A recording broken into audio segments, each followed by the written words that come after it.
认识老母娘天上帝是否存在。天古人认为天是有情感能思想的存在者。孔子说过，或罪于天，无所导也。所作所为得罪了上天，有违天理，那么祈祷再多也是没有用的。予所否者，天厌之。天厌之，做了违背良心的事情，上天就会唾弃我为乎？为天为大，伟大啊！只有天最高大。天，孔子、孟子思想中，天似乎也是能安排一切的主宰。孟子也说过，天将降大任于斯人也，必先苦其心志，劳其筋骨，饿其体肤，空乏其身，行拂乱其所为，所以动心忍性，增益其所不能。道大道无形，生育天地；大道无形，运行日月；大道无名，掌讲万物，无不知其名，想名曰道。心经经有一位真神，自从造天地以来，神的永能与神性是明明可知的，实际是眼不能见，但借着所造之物，就可以晓得，叫人无可推诿。罗马书第1章第20节，我们要如何向人证明真正有一位上帝的存在？虽然上帝的存在不需要也不可能用人的方法来证明，但是很多人都不由自主地相信宇宙当中必然有一位冥冥中的主宰。在我们生活经验中，当我们尽了所有的努力，常常会带着期望说谋事在人，成事在天，生死有命，富贵在天。当事情不太顺利时，我们也常安慰自己说天无绝人之路，若事情已经绝望了，我们只好叹息天不从人愿。最后事情若起死回生时，我们会高兴地说天理昭昭，老天有眼，有一位真神上帝，看不见的并不表示就不存在。如空中有许多电波承载着美妙的音乐影像，虽然看不见电波，只要能借着适合的方法收音机电视，我们不但能知道电波的存在，而且能与这些电波有正确的接触。上帝虽然是我们肉眼所不能见，但借着他所创造的浩瀚宇宙和微妙自然，我们就能知道有一位真上帝，万物的创始者，有一位真神太初有道，道与神同在，道就是神，这道太初与神同在。万物是借着他造的，凡被造的没有一样不是借着他造的。新约约翰福音1:13，圣经创世纪1.01分。5 General 1:1 起初神创造天地。General 1:2地是空虚混沌渊面黑暗，神的灵运行在水面上。General 1:3神说要有光，就有了光。General 1:4神看光是好的，就把光暗分开了。General 1:5. 神称光为昼，称暗为夜，有晚上，有早晨，这是头一日。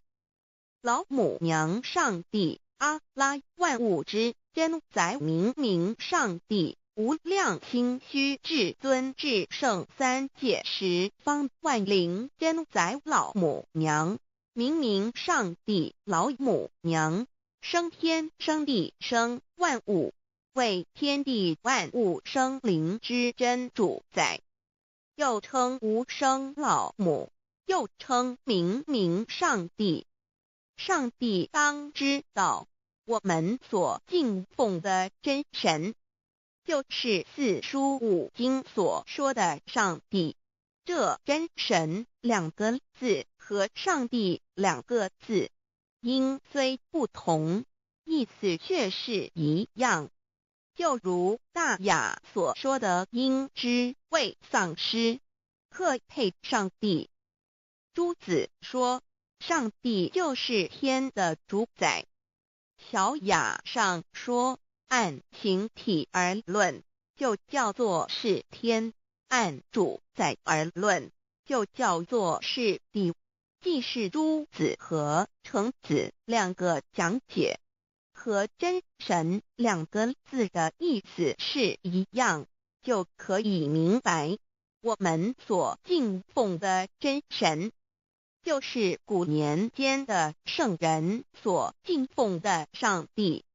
基督教辟邪归正论第56页，老母娘清净经云：大道无形，生育天地，可知天地之源出自于道，未有天地，先有此道。道德经首母章第52，天下有始，以为天下母。既得其母，以知其子，父守其母，莫身不在。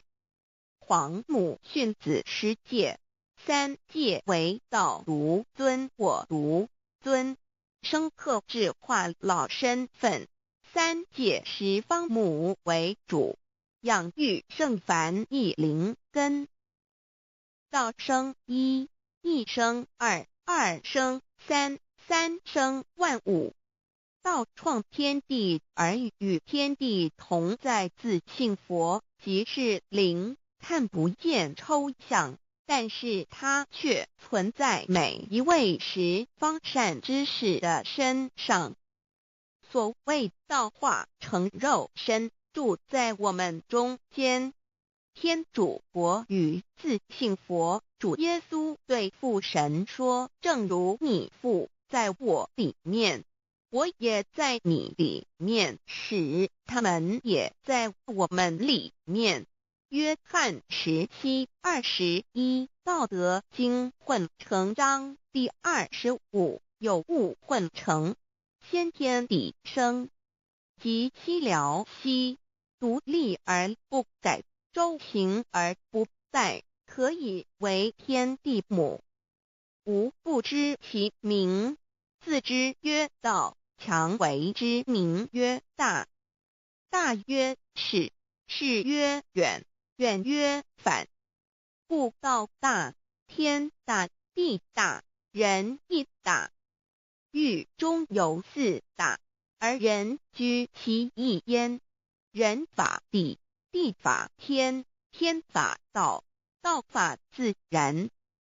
大万军之耶和华说，从日出之地到日落之处，我的名在外邦中必尊为大。在各处人必奉我的名烧香。马拉基书1:11，老子曰：道大，天大，地大，人亦大。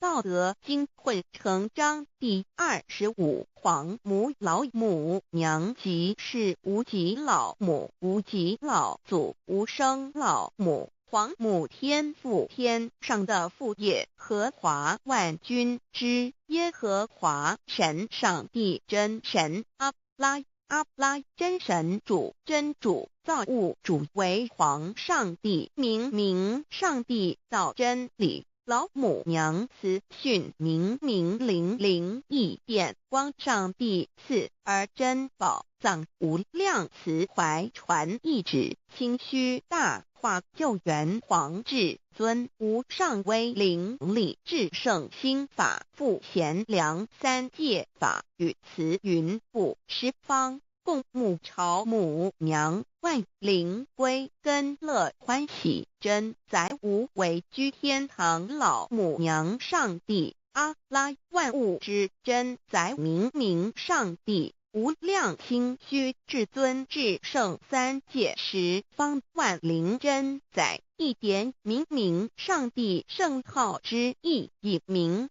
是代表先天纯阳光明本性，所以明不为是超越现象界的明，且是内在的明。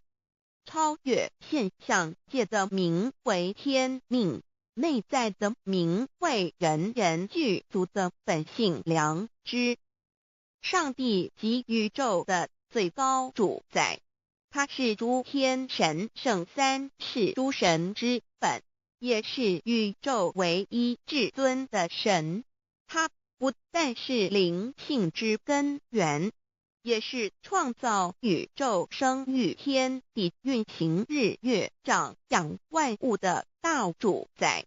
在人而言，亦如无人本具之本性良知，如地尧之大仁，虞舜之大巧，夏禹之大功，文王之大德，周公之大才，老子之感应，孔子之忠恕，释迦之能静，耶稣之博爱，穆圣之清真，观音之大慈，世子之喜舍，文殊之大智，普贤之大行，弥陀之平直，观圣之刚正，纯阳之虚明，五目之精中，等十方众圣，三世诸佛，一切奥义妙理，无量智慧功德，神通妙用，全是由上帝的性体中流露出来的。上帝的性体尽虚空遍法界，我们所看到的一切，所看不到的一切，全是上帝所变现的，所以我们时时刻刻都是与上帝同在的。上帝的灵光大而无极，范围天地，小而无内，细入无间。凡是日月星辰，江海井泉，白云彩虹，雨露霜雪，一花一木，一草一蛋，宇宙森罗万象，全在上帝的性海中。无量清虚形容明上帝是无量智慧之根本，无量妙行之本处，无量功德之源头，是真空妙有，虚灵不灭的。至尊至圣世尊崇其位为至尊至贵，至高无上的，敬奉其德是圆融完美无缺的。三界十方，三界是指欲界、色界、无色界。十方指东西南北东南西北东北西南上下，表上帝的性体尽虚空遍法界无所不在。 X 三界28天图万灵真在说明上帝的圣灵大而无极，范围天地，小而无内，细入无间，为万有之本源，万化的真主宰。所以明明上帝为一切生灵的大总持。在传统道场亦有尊称为无生老母或以母字为代表，其意义如同明明上帝，具有形上义与形象义，为万物苍生生命的大本源头。三界十方万灵真载至尊至圣无量心虚言其本体尊崇其位敬奉其德载主其尊用在万灵便不恒用在不无言为范其及形容其大说明其相明上帝母字与母同音同义，字形与古母字相近。母字的情义一点中加中是天下之大本，代表体是阴阳，代表用，体用合一为母。有体无用则至空，有用无体乃直相，即体即用即用即体，体用合一即是佛也。二点点代表无极，点代表真如本心。三点中线拉直透出圈外，表示超乎太极之外，贯乎太极之中。四点母字正转90度，表示先天灵性之母。先天母乃外灵主宰，灵性之母亲无形永久之如来自性。太极字的形义中是天下之大本，代表体。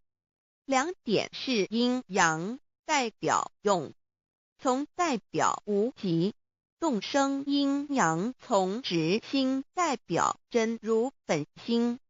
太极图各教圣人对老母娘的尊称一点如叫天上帝明上帝为皇上帝等，中庸交涉之理，所以是上帝。天命之谓性，诗经小雅明上帝昭灵下土，大雅上帝灵汝无二耳心。书经汤告为皇上帝，降中于下民，若有恒性。二点佛教大日如来毗卢遮那无生等法华文具会本法身如来名毗卢，此翻译遍一切处。坛经一问品若悟无生顿法，见西方只在刹那。大日经书亦云，梵音毗卢遮那者，是日之别名，即除安片名之意也。同16曰所谓毗卢那者，日也。如世间之日，能除一切暗明，而生长一切万物，成一切众生是也。今法身如来亦复如是，故以为欲也。三点道教无道无极天尊等。道德经有物混成，先天地生，即西辽西，独立而不改，周行而不殆，可以为天下母。吾不知其名，自之曰道。天下万物生于有，有生于无。四点也叫真神耶和华天主天父上帝等。圣经创世纪，上帝照自己的形象创造了人。五点回教阿拉真主。乌克兰经卷一奉大人大慈真主之名，六点先天大道无生老母明上帝无量心虚至尊至圣三界十方万灵真载真竹古兰经，如果你问他们谁创造了天地，制服了日月，他们必定说真主296亿。如果你问他们谁从云中降下雨水而借雨水使已死的大地复活呢，他们必定说真主2963。真主古兰经，他是真主，是独一的主，112真主是万物所仰赖的，1122他不生也不被生，1123没有任何物可以与他匹敌，1124真神道上帝生命在他头，这生命就是人的光，内光是真光，照亮一切生在世上的人。这等人不是从血气生的，不是从情欲生的，也不是从人意生的，乃是从上帝生的，道成了肉身，住在我们中间，充充满满的有恩典有真理。约翰福音1491314耶和华 Yav 耶和华 Yav/Yahweh/ 的称呼，在原文之意义，乃是自有拥有的他，亦即不生不灭诸天之国与神之国，神为诸天之国之上的主宰，母居里天，在诸天之上，为万灵真宰。诸天之国与神之国，宇宙能量，整个宇宙充斥着舞动的能量。除了此舞动的能量，我们的宇宙一无所有。在某个时间点，这些能量分成许多有知觉的能量与无知觉的能量，从而有一分为二，就对立。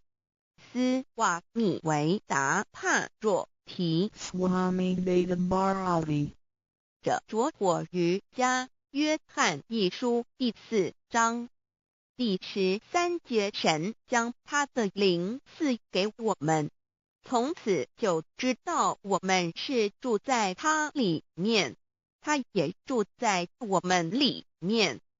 约翰一书3:24，遵守神命令的，就住在神里面，神也住在他里面。我们所以知道神住在我们里面，是因他所赐给我们的圣灵。神的灵住在我们里面，何处？约翰一书与约翰福音在文体上颇相似，因此可能是来自于同一个作者。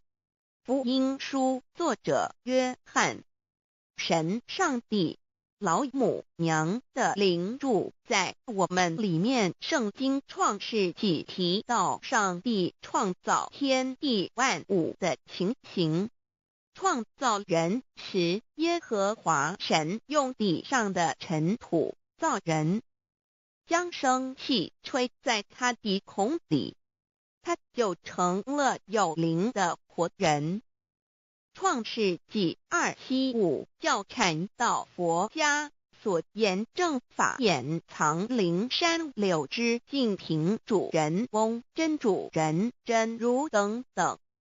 儒家所言大学之道三人之行天命等等。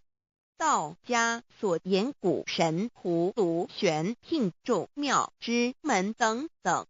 回教所言阿米木、亮木、米木回回之地等等。基督教言十字架、用火施洗、窄门等等。对于以上所谈之名词，没有求道的人是无法体悟的。所以说摸得着根的成佛祖，摸不着根的瞎修行而道，就是万教所要找的根。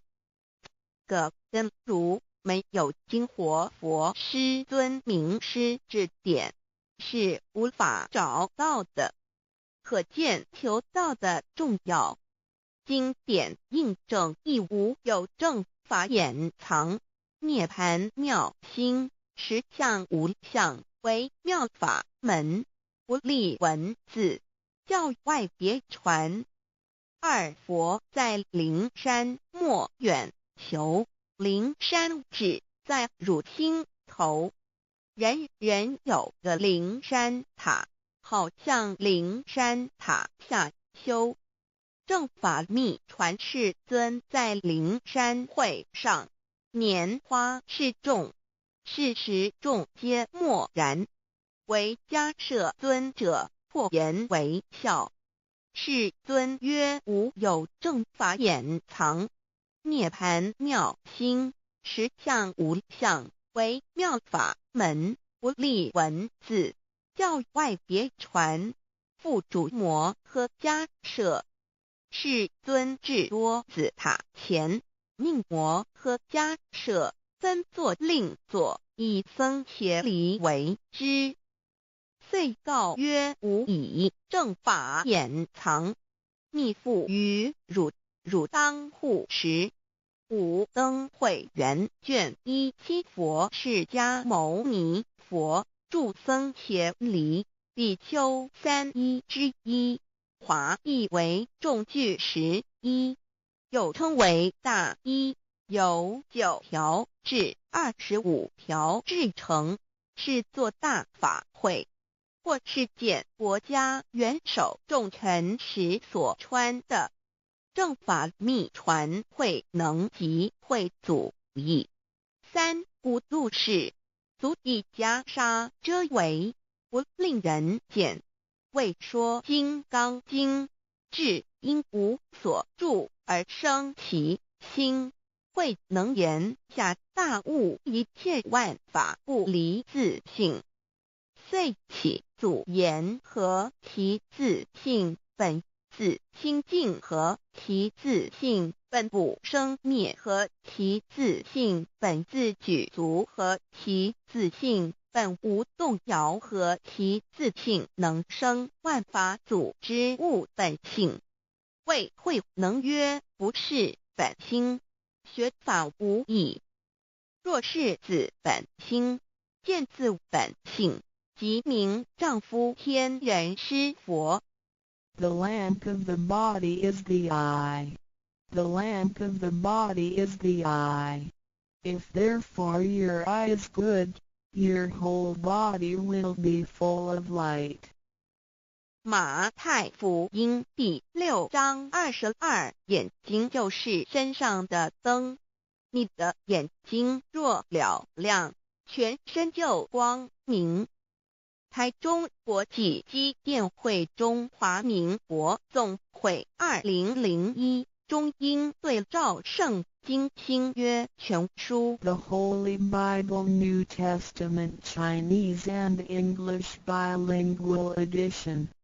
窄门圣经马太福音第7章1-3 Enter by the narrow gate, for wide is the gate and broad is the way that leads to destruction, and there are many who go in by it.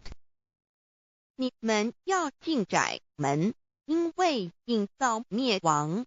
那门是宽的，路是大的，进去的人也多。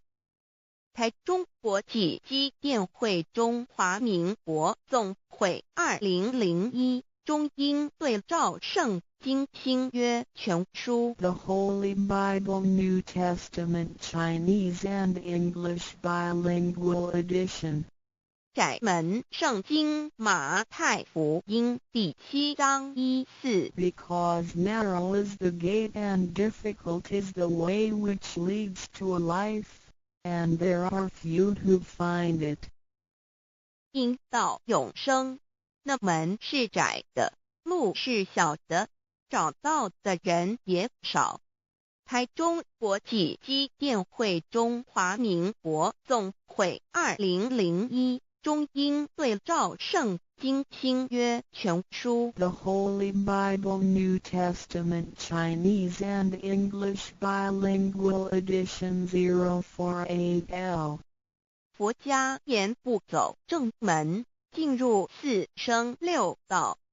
胎生二牛马羊狗之类，卵生眼鸡飞禽之类，湿生口鱼虾水族之类，化生以马以蚊虫之类，迷顽公气天神，度其在世投胎为人，任母归根修道，目的在离苦的乐为有任母归根，方能超生了死生，登圣域贤官，永脱苦海。母自垂武，教皇母慈是这恩师，一指点杀身难报，重如山恩似海，实际心怀若不受师指点，怎能脱苦？又怎能了生死？不受考灾，上超祖，下应孙权凭师力，各应当报大恩。尊师安排皇母10诫，第7诫五教圣人提出了诚恳的呼吁，一点穆罕默德可兰经文难了死，肃拜真师反摇西。2点耶稣基督圣经空是玄真义，赞美诗词作高歌。3点太上老君道德5前卫严谨，肃拜公常早归根。4点释迦牟尼真空非空，法非法，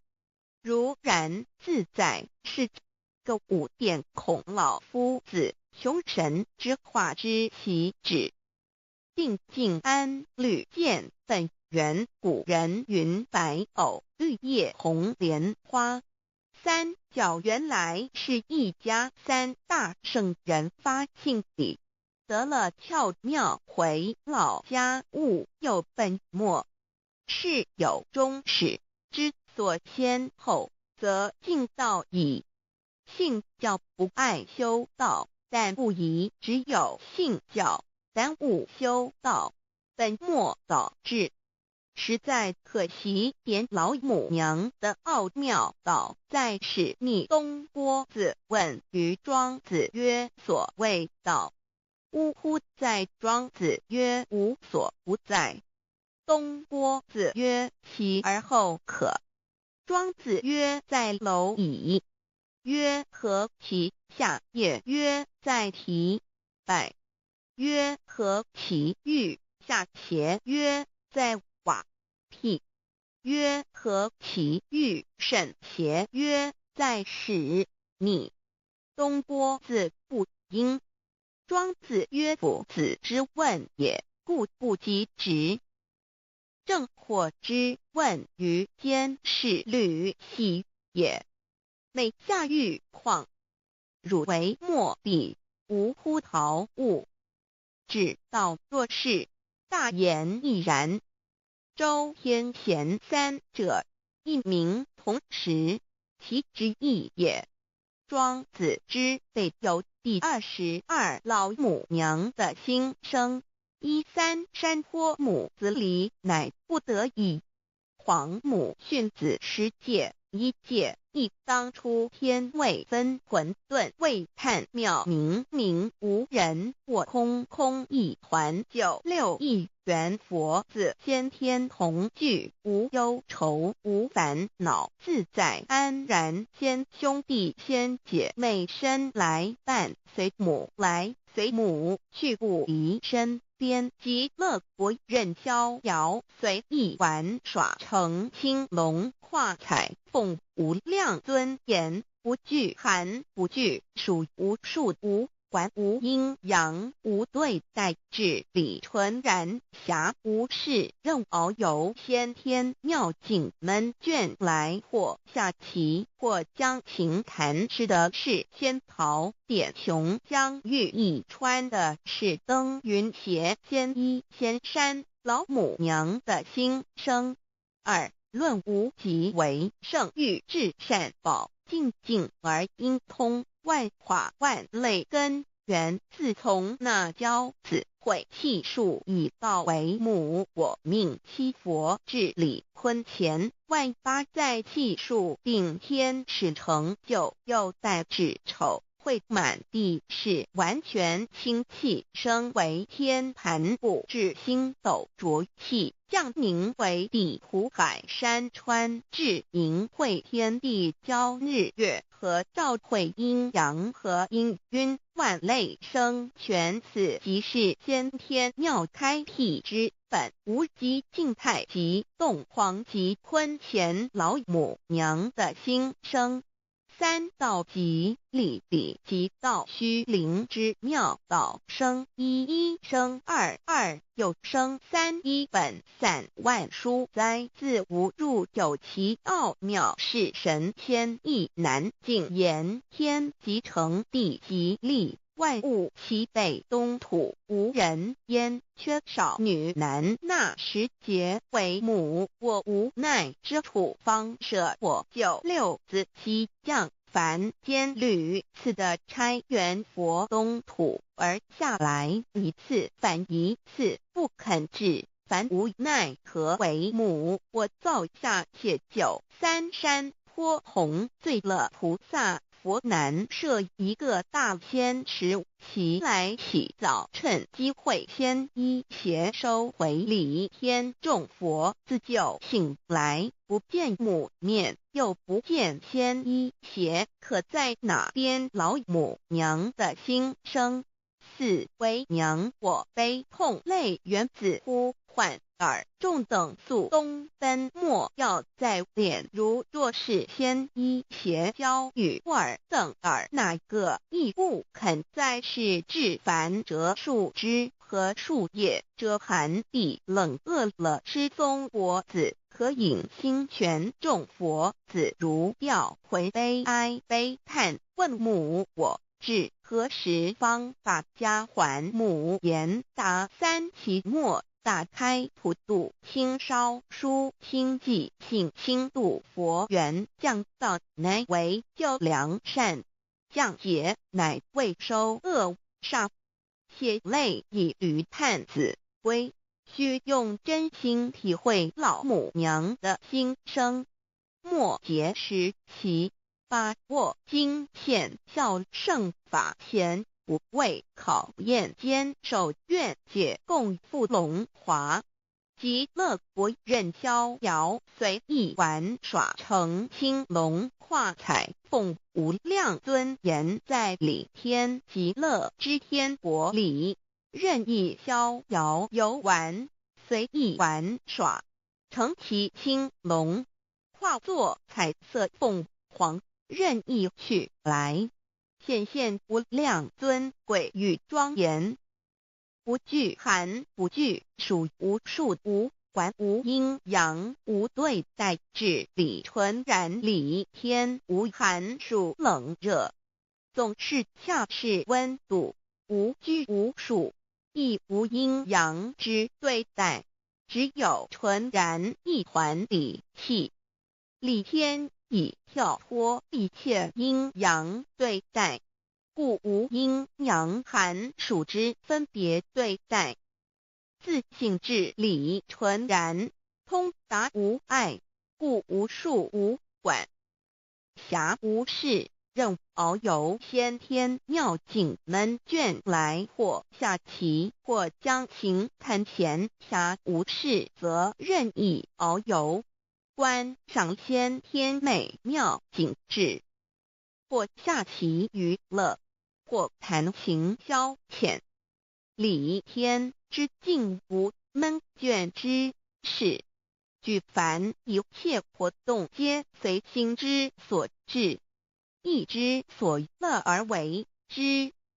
吃的是仙桃果琼浆玉液，穿的是穿云鞋仙衣仙衫，吃的是仙桃仙果，喝的是琼浆玉液，穿的是仙衣仙鞋。仙桃果蟠桃之果实，亦称仙桃。蟠桃实洲际东海有山，名杜索山，上有大桃树，盘曲3000里，曰盘木。武帝内传7月7日，西王母降以仙桃4颗与帝，帝时折收其核，欲种之。母曰：此桃3000年一时，中下地薄，种之不生。帝乃止。论无极为圣域至善宝净尽而应通万化万类根源理天是至善宝地，是无极的境界，至圣之疆域。此地至虚至静，感而遂通万物之造化，是一切万物之根源所在。自从那骄子会气数以道为母，我命七佛治理坤乾一元12，会子会开天丑会替地寅会生人卯会辰会巳会午会未会申会人灭酉会地灭戌会天灭亥会混沌每会各10800年。一元共129600年。七佛治世，三佛收元，七佛治世南方是爱佛6000年，北方生玉佛4800年，即10800年。卯会东方甲三春佛3720年，西方有长庚佛7080年，即10800年。辰会西北方空谷佛5284年，东南方龙野佛5516年，即10800年。四会东北方祭天佛5800年，伏羲是代理佛500年，即6300年。五会中三佛收元，燃灯古佛青阳旗，掌天盘。莲慈会释迦文佛红阳旗，掌天盘。灵山会弥勒古佛白阳旗，掌天盘。龙华会万八在气数足天使成就，又代至丑会满地是完全子会开天10800年，天成就丑会替地10800年，地完全至为会数尽，至是圆满。母会元灵收回，又会灭地，戌会灭天，亥会重回混沌星气，生为天盘部，至星斗浊气，降名为地土海山川星星之气，上升则为天。满天不满者河汉星斗，此为气界所居之处。重浊之气下降则为地，大地为重浊之气所凝结而成，形成了土海山川，此为象界所居之处。至寅会天地交日月和照会阴阳和阴晕，万类生全子会开天，丑会替地，以完成阴阳二气之分判。寅会之时，天地阴阳之气相交，日月叠相交替，阴阳阴晕而育生万物品类。此即是先天妙开辟之本无极静态及动黄及坤乾，此即是先天妙理。开天辟地之本源，无极主静，属理天；太极主动，属气天；黄极主化，属象天。道即理，理即道虚灵之妙道，生一，一生二，二又生三，道即是理，理即是道，至虚至灵，万物本源之奥妙运用。道本虚灵，能生一，一能生二，二能生三，三能生万物。无极生太极，太极生两仪，两仪生三才，三才者天地人，万物因之而生，生化万物图。E://LCC_LCC_2 意图象极，生化5万点。 JPG 天既成，地既立，万物其备，东土里无人焉，缺少女男，天地既成，万物以其备，这就是象天，亦称娑婆世界、堪苦世界、苦海、此岸、东土等等名称，不一而足。这世界被创立之后，尚无人焉，缺少男女，整个世界乏人管理统治。那时桀为母，我无奈之处，方舍我救六子妻降凡间。由于天地有定数，子会开天，丑会辟地，寅会需要有人降生。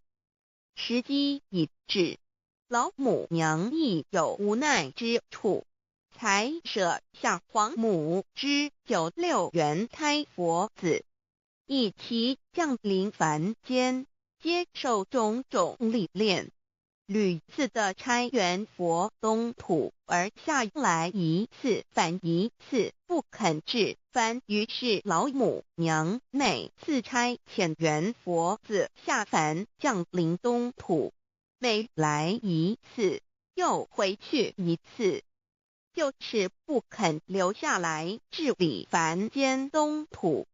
无奈何为我造下血救三山托洪罪了菩萨佛，身在无可奈何之下，老母娘只好造下解救。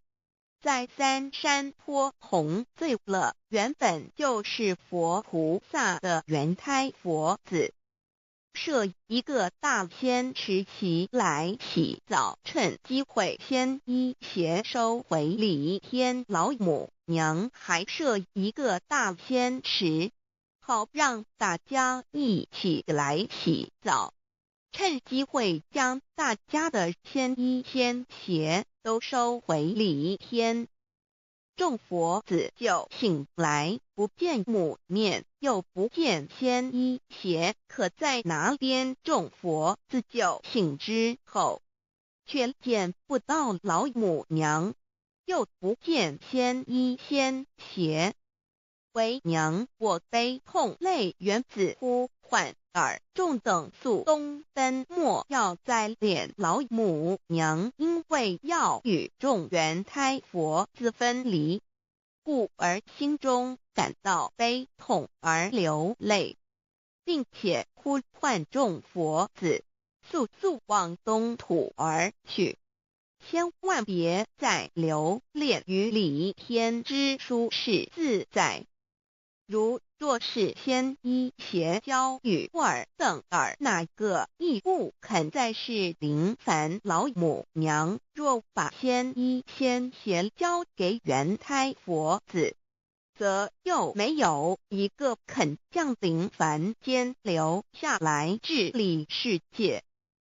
这树枝和树叶遮寒地冷，饿了吃松果子，可饮清泉，到了凡间，若天气寒冷，就折些树枝和树叶来遮盖身体，以御寒地冷。若肚子饿了，就取松子果子吃；口渴了，就取清凉泉水喝。众佛子如吊魂悲哀悲叹问母，我至何时方把家还？众佛子听了老母娘如此吩咐，皆如吊失了魂魄一般，悲伤地哀嚎叹息，纷纷问老母娘：我们到什么时候才能回家呢？母言答：3期末打开普度清烧书清寂性清度佛缘。老母娘回答说：等到3期末节大开普度的时候，老母娘会亲自烧书寄信给大家，并且亲自来度化众缘胎佛子，告一回家之路。家乡信书皇母训子师戒以及千佛圣训，都是皇母烧书信度化佛子众生。众儿女心有一悲生大放为母，我且合同赋予。黄元听了老母娘的话语，众缘胎佛子心中有存惊疑，悲伤地放声大哭。老母娘见众佛子如此惊疑悲痛，于是写下了合同给众缘佛子，以作为将来回天之凭证。求道时的合同皆是凭证。自此，我缘佛子东土而奔至世界为男女在地人焉。从此，皇母之缘胎佛子便向东土奔驰而去，点治理世界，或为男，或为女，并传递人间烟火。母子分各东西，好不难过。自此，我众佛子受尽熬煎子各分东西，令老母娘内心好难过。而众佛子自此以后却受尽无限的折磨与煎熬。唐李白骨风师名利图煎熬，安得闲于不？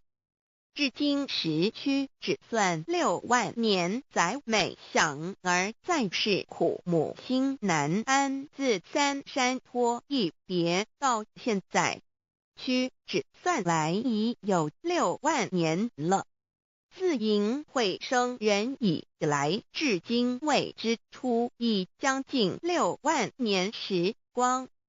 每每想起众佛子在世间受苦受难，皇母内心就难以安舒。一别千古，一别6万多年。今时夏运也至为母，降道差3佛半末，后普度收圆。现在时运已经到了，为换回在世间受苦的缘佛子，老母娘降下了大道，指引众生回天之路，并差遣3佛办理末后一着的普度收圆。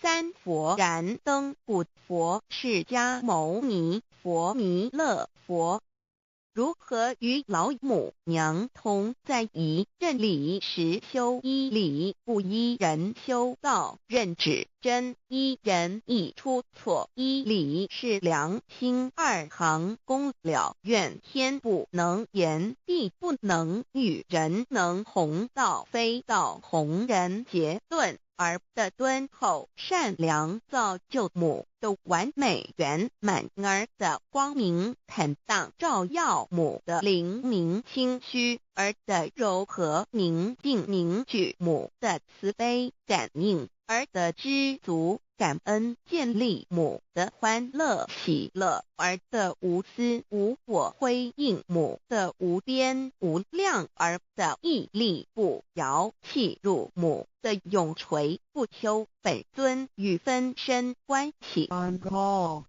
资料来源网址https://drive.google.com/file/d/0b__fr/1_view_pref=2 and pli=1 and page =109389950476744830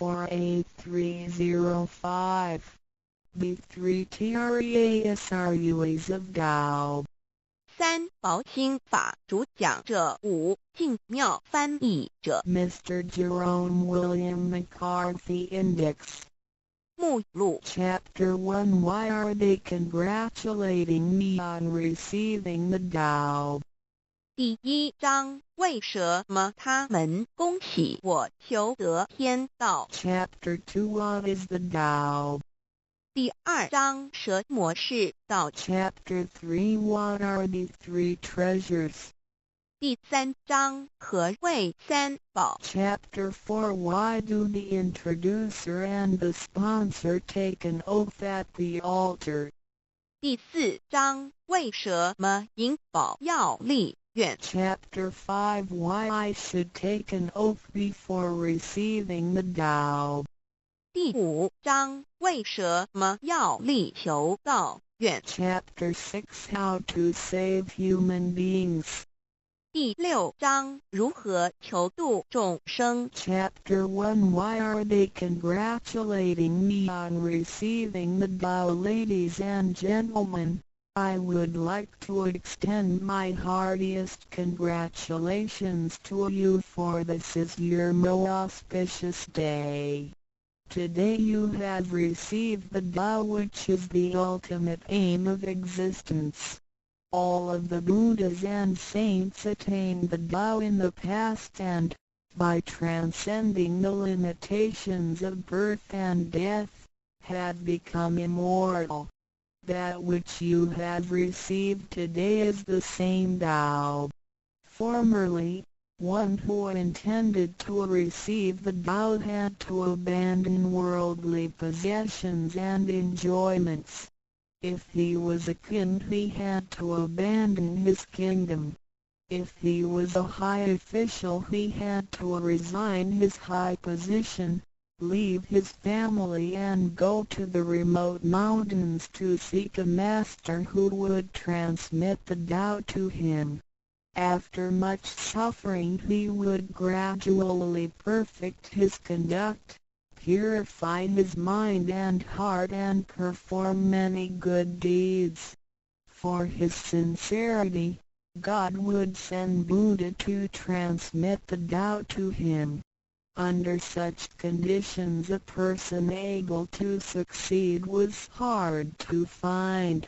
During that period the Tao was secretly transmitted from one patriarch to another.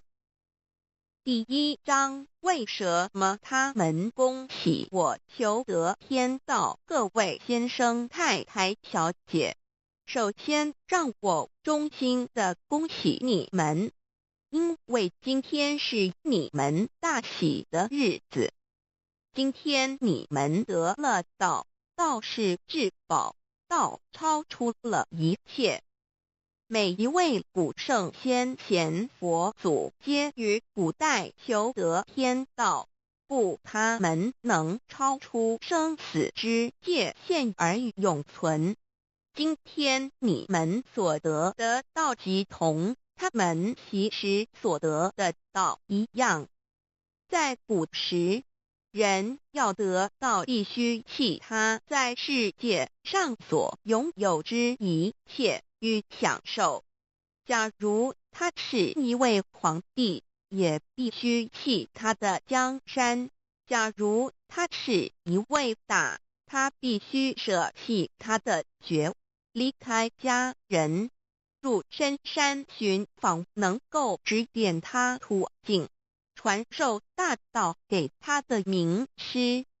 在他经历了千辛万苦之后，同时已将凡心修炼成佛心，并已达至圆满之行为，以及做了许多善事，在他至诚之下，终于感动上天之心，派仙佛来指点，传授大道给他。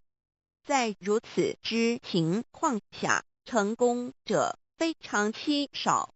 在那时，道是由一代祖师秘传给下一代祖师。Today we need not go to the remote mountains in order to cultivate ourselves. We may find the means to do so in our own environment. Therefore we must take full advantage of our fortunate circumstances because we are in close proximity to the Tao. Why is the Tao so accessible to us at this time? It is because mankind is facing great calamities which signal the destruction of the human race. What is the cause of these calamities in this modern age? Most people blindly worship technical science and neglect spiritual harmony. They believe that the power of mankind can surpass nature and that science is almighty and can solve all human problems. It would seem as though conscience or soul are only religious terms and had no real existence. Most people do not recognize their true selves, which are indestructible and immortal. Actually, the true self is the master of the mortal body. Today most people have lost their consciences, harming others in order to benefit themselves. Those evils which human beings are now committing will cause great disasters, the likes of which had never been witnessed before. This will be the final calamity in which the human race, the immortals of space, and the ghosts in hell will all be destroyed. 然而现在我们不需要到深山去，而我们一默修行。何以我们能如此容易就得到这事？因为时代不同了。现在人类面对劫难之来临，末劫就要来到，末劫将会毁灭全人类。劫难是怎样造成的？原因是在此今世纪，多数的人们共盲目崇拜科学，而不注重心灵的完善。他们相信人类的力量能超出大自然，科学是高于一切，科学是万能，科学能解一切人类之问题。而良心、灵性仅是宗教之名词，它永不能实现。人们不认识真理，真理是我们之良心、道心、真我本体，它不灭，万物长存。它是主持我一生之主人翁。如今世上的众生，大多数失去了真正的良心，他们造一切之罪恶，因此造成了空前绝后之浩劫。我们称它为末劫。在此浩劫中，不仅全世界的众生，同时起天的大仙、地府的鬼魂都要受劫灭。However, God, of whose essence we are created, is merciful and compassionate and does not desire that the good people be destroyed along with the evil ones. So God has provided that the Tao be disseminated among mankind and has sent the great teachers, Buddha Shiku and Bodhisattva Yui, to rescue the three kinds of beings, the immortals of space, human beings, and the ghosts in hell, so that they may return to heaven together. Buddha Shiku and Bodhisattva Yui are under the command of God and are responsible for transmitting the Tao to the three kinds of beings. Their duty is to manage the work called the last salvation. This salvation is formless and soundless, and the transmission is performed without preaching. It directly points out the original nature, conscience or soul of mankind, in order that people may realize their true nature and thereby become enlightened. 然而，是我们灵性的至高无上之母亲上帝，是非常的慈悲，一不忍善恶俱焚。因此降下真道，并派名师济公活佛与月慧菩萨降世，挽救三曹弃天之大仙。世界的众生，地府的鬼魂同返天堂。我们师尊师母二位老大人奉老母的命令，真传真守，普渡三曹。他们的责任是办理末后一收圆大事，不立文字，教外别传，直指人心，直指人人固有之良心。灵性使人们见自性而成佛。When the last calamity arrives, nothing can save mankind except the true way, which is the Tao sent from God. That is why the Tao is widely propagated today to save good people. Ancient people first cultivated themselves and then received the Tao. But today we receive the Tao first and then cultivate ourselves. Therefore, after we have received the Tao, we have to seriously cultivate ourselves. Then we shall automatically be safe from danger, escape from calamities, avoid reincarnation and become saints and Buddhas. 当末劫临头时，没有任何其他方法可以解救众生，除了上帝所降下的唯一之道。因此现在大道普渡善男信女。古人是先修后的，先修道然后才得道，现在我们是先的后修。因此得道以后，我们要真正修道，将来自然能逢凶化吉，躲劫彼难，超生了死，成圣成佛。Although it is easier for modern people to receive the Tao than it was for past generations, the ability to receive the Tao also depends on each person's condition and background. Today you receive the Tao because you had an affinity with our temple and you and your ancestors have performed many virtuous acts. Possibly you were cultivated in a religion in your previous lives. These conditions allow you to have an affinity for the Tao. Without this affinity you would never receive it. 虽然今人比古人更易得道，然而亦是各凭各之，根基缘分。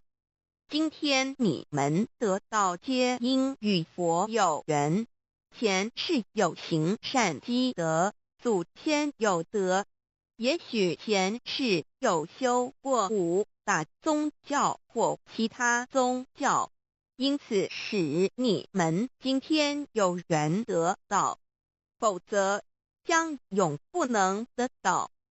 Chapter 2 What is the Tao, ladies and gentlemen? You have received the Tao today, but what did you actually receive? What is the Tao? The Tao is the source of everything. Tao is the creator and master of the universe. Tao is God, the supreme power. Before the earth and sky existed, before the creation of the universe, the Tao existed. After the universe is annihilated and nothing remains, the Tao will continue to exist and to create and control a new universe. The Tao is limitless, invisible and formless.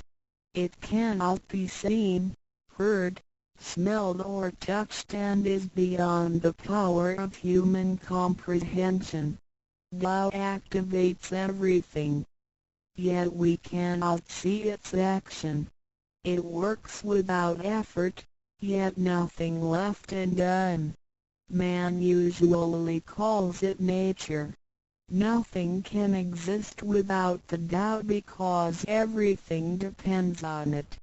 Tao is God and our soul issues from God's essence. We are God's children. 第2章蛇魔是道，各位今天已经得到。究竟的是蛇魔，蛇魔是道，道是天地人万物之母，道是宇宙之本源，创造者亦即主宰者。道上帝，道至尊至贵之神。当天地还未生之前，一切都未有之前，道已先存在的。当天地毁灭后，道不毁灭，道能再生天地人万物。天地人万物生成了，道其中主宰。道非常奥妙，道无形无相，视而不见，听而不闻，不可嗅，不可捉摸。道超出了人们的想象力而不思议，亦不可言说，一切皆是道所为。然而我见不到道的动作，道是无为而为的，然一切莫不是道所为。人们常称它为自然。假若无道，任何一物不能存在，因为一切都依靠道而的存。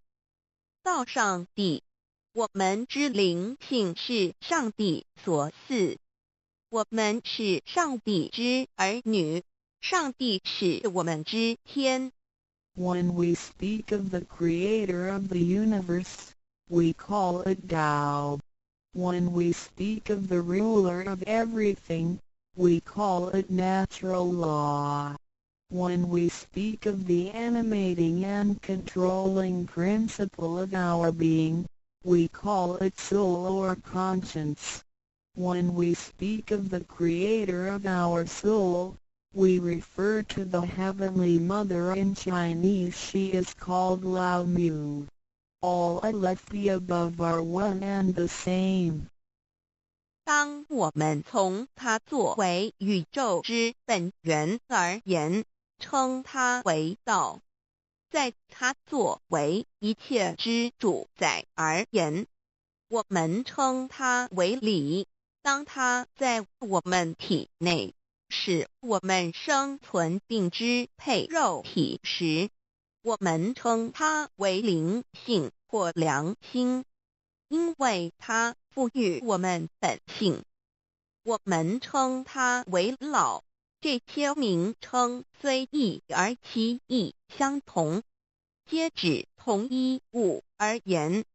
Now, What you had actually received is the Tao. Tao is everybody's true self. Today you had been initiated by the teacher and the door of your mind has been opened. Now you are able to understand that the body is not your true self.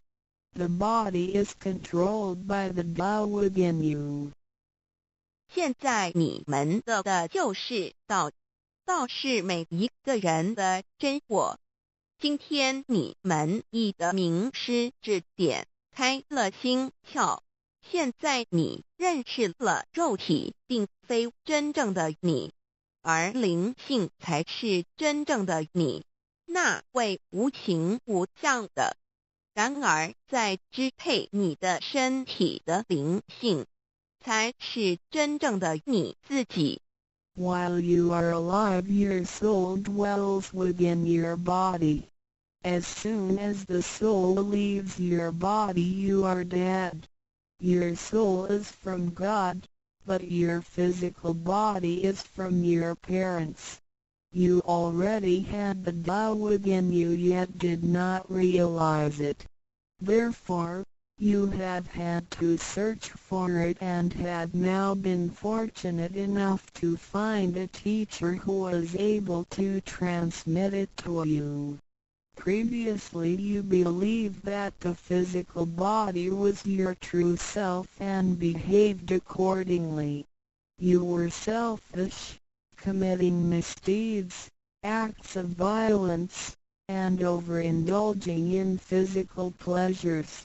This condition repeatedly led you into a reincarnation and endless sufferings. Now you understand that your true self is not your physical body but only use the body as a vehicle. You are not limited to this physical body. You are boundless. You are the master of the universe because you have God's essence within you. You are full of mercy and love because you share of God's spirit. Most people today have forgotten all these spiritual characteristics and do not know who they really are. Today you are regaining your conscience, your true self.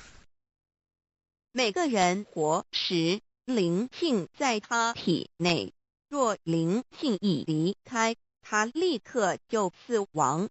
灵性附于天，而肉体由父母而来。因此，事实上我们也有道在身上，为何还要再寻求它，还要有点传师来传授？原因是我们也不认识它了。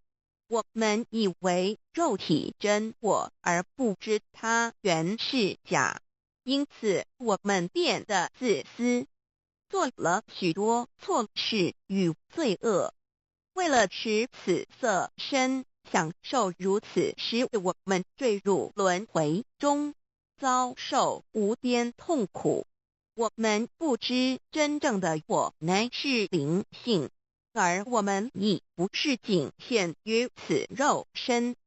我们是无限的广大，我们是宇宙之主宰，因我们的灵性与老是一体。我们的本性充满了慈悲与爱心，因我们是老之分灵。然而现在人们都失去了这些品性，亦不知它究竟是谁。今天我们得到是的回真我良心。Chapter 3 What are the three treasures? Today you have received the three treasures. A. The heavenly portal. B. The divine mantra. C. The symbolic seal. A. The first treasure, the heavenly portal. The point where the teacher placed his finger upon your face during the ceremony is called the heavenly portal. It is the abode of your true self and can be described in different ways. such as 1. Original nature. This is the true self, soul, or conscience which is eternal and indestructible. 2. The portal of birth and death. The heavenly portal is the door by which our original nature enters and leaves our body. Confucius asked, who can leave the house without using the door? Why do people not follow this way? 3. The way to heaven. A Buddhist sutra says, heaven is 108,000 miles away. These words are the metaphor which actually means that it was not easy to become enlightened because the true teacher was difficult to find and the Tao was not yet widely propagated. Without the proper understanding of the Tao, heaven seems very far away, but with a real understanding of the Tao, heaven is very near. Today your teacher has pointed out the way for you and you may now ascend to heaven with one step. 第3章，何谓三宝经？天，你们所得之至宝，亦可称为三宝。一玄观，二口诀，三合同。一第一宝玄观，玄观玄妙莫测之门。玄观点传师向你们指点之处，它有许多名称，一点本性，此是我本来固有的真我灵性良心，它是不毁不灭的，它永远存在。二点生死之门户，玄观是灵性出入身体之门户。孔子曰：谁能出不由户？和莫由思道也。三点通天。大陆佛经云：西天108000里，此是譬喻，亦成佛是不易之事，因为名师难访，大道还未普传。然而名师经已指点明路，你一步登天。4点 The main entrance. The heavenly portal is the main entrance. It is situated at the center and not to the left or right, above or below. This entrance was locked after your imperishable spirit entered the body at birth. If the heavenly portal is not unlocked by your teacher, your true self is not able to leave the body by the main entrance at the time of death. Instead, it will have to leave by one of the side gates: A. The eyes, B. The ears, C. The mouth, D. The nose, E. The navel, F. The vertex. If your spirit leaves from the ears, it is reborn as a viviparous animal, such as a horse, pig, cow, sheep, etc. B. Eyes. It is reborn as an oviparous bird. C. Mouth. It is reborn as a creature of the water, such as a fish, a lobster, etc. D. Nose. It is reborn as an insect, such as a fly, a moth, a bee, etc. E. Navel. It is reborn as an ordinary person. F. Vertex. It is reborn as a wealthy and powerful person. 4. 正门。玄观是正门，它正好位于当中，不偏向左也不偏向右，不在上也不在下。当灵性投入身体后，此门关闭了。假如我们不欲名师指开玄关，临终时我们的灵性将无正门可出离身体，它只能由其他旁门出去，眼耳口鼻肚脐顶门。如果灵性走旁门，亦由耳而出者，来生当为胎生之动物，如马、猪、牛、羊之类。二由眼而出者，来生当为卵生之动物，如飞鸟之类。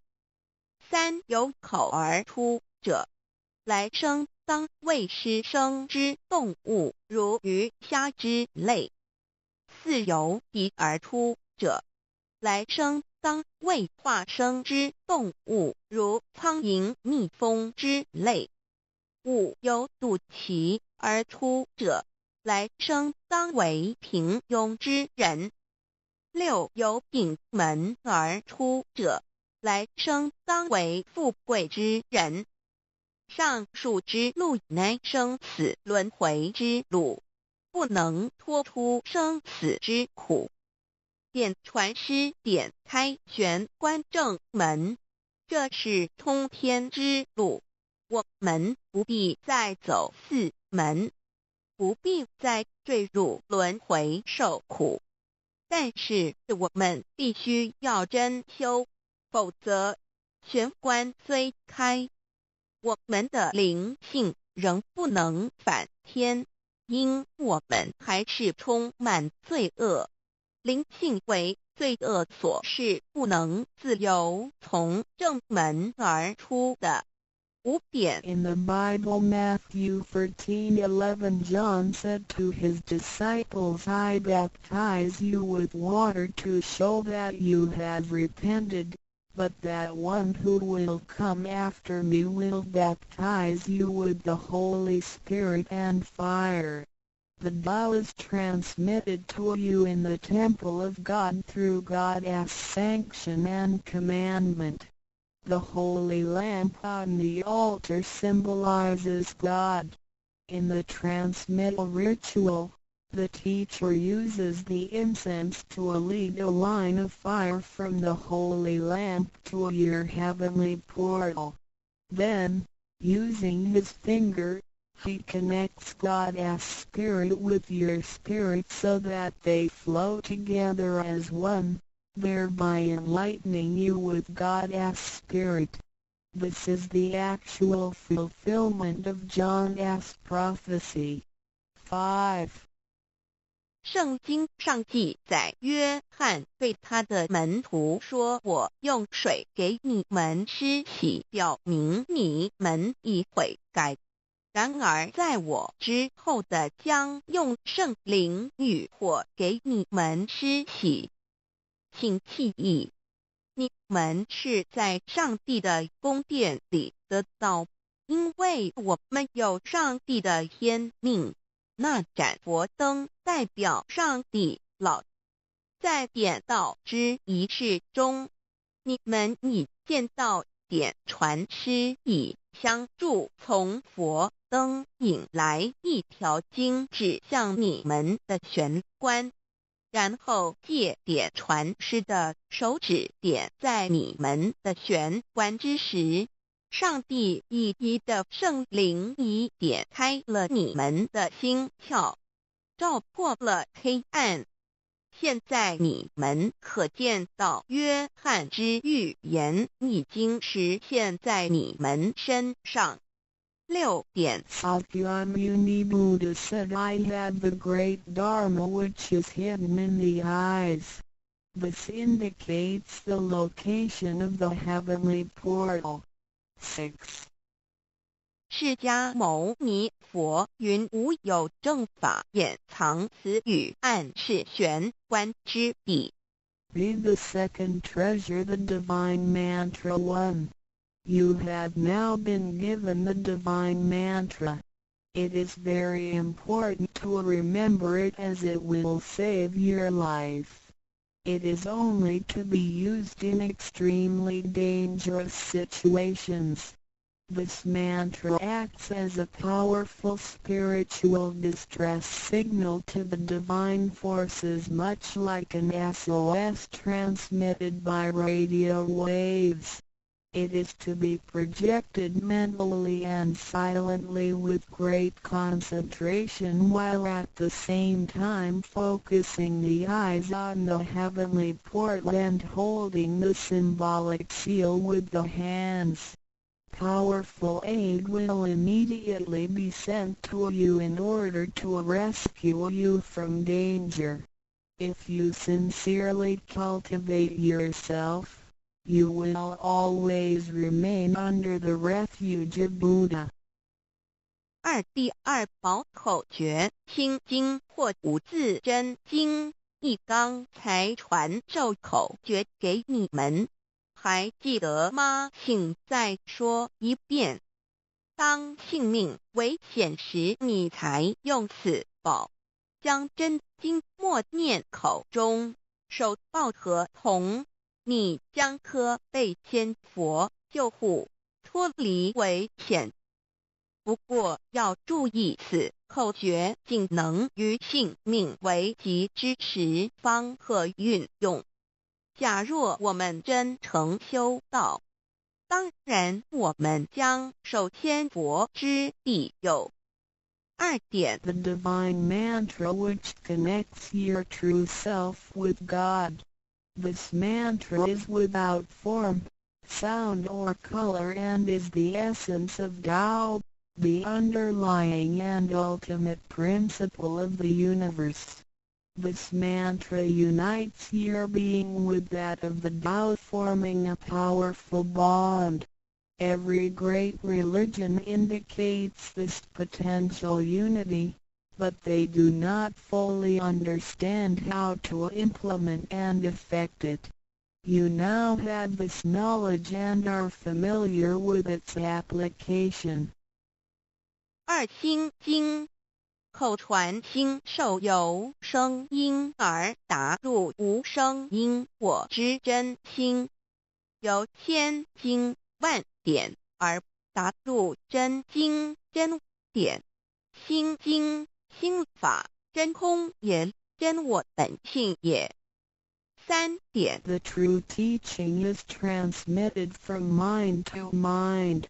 The true self, the I, the spirit, the mind all indicate the true center of man or his real essence and original indestructible nature, which is identical with Tao.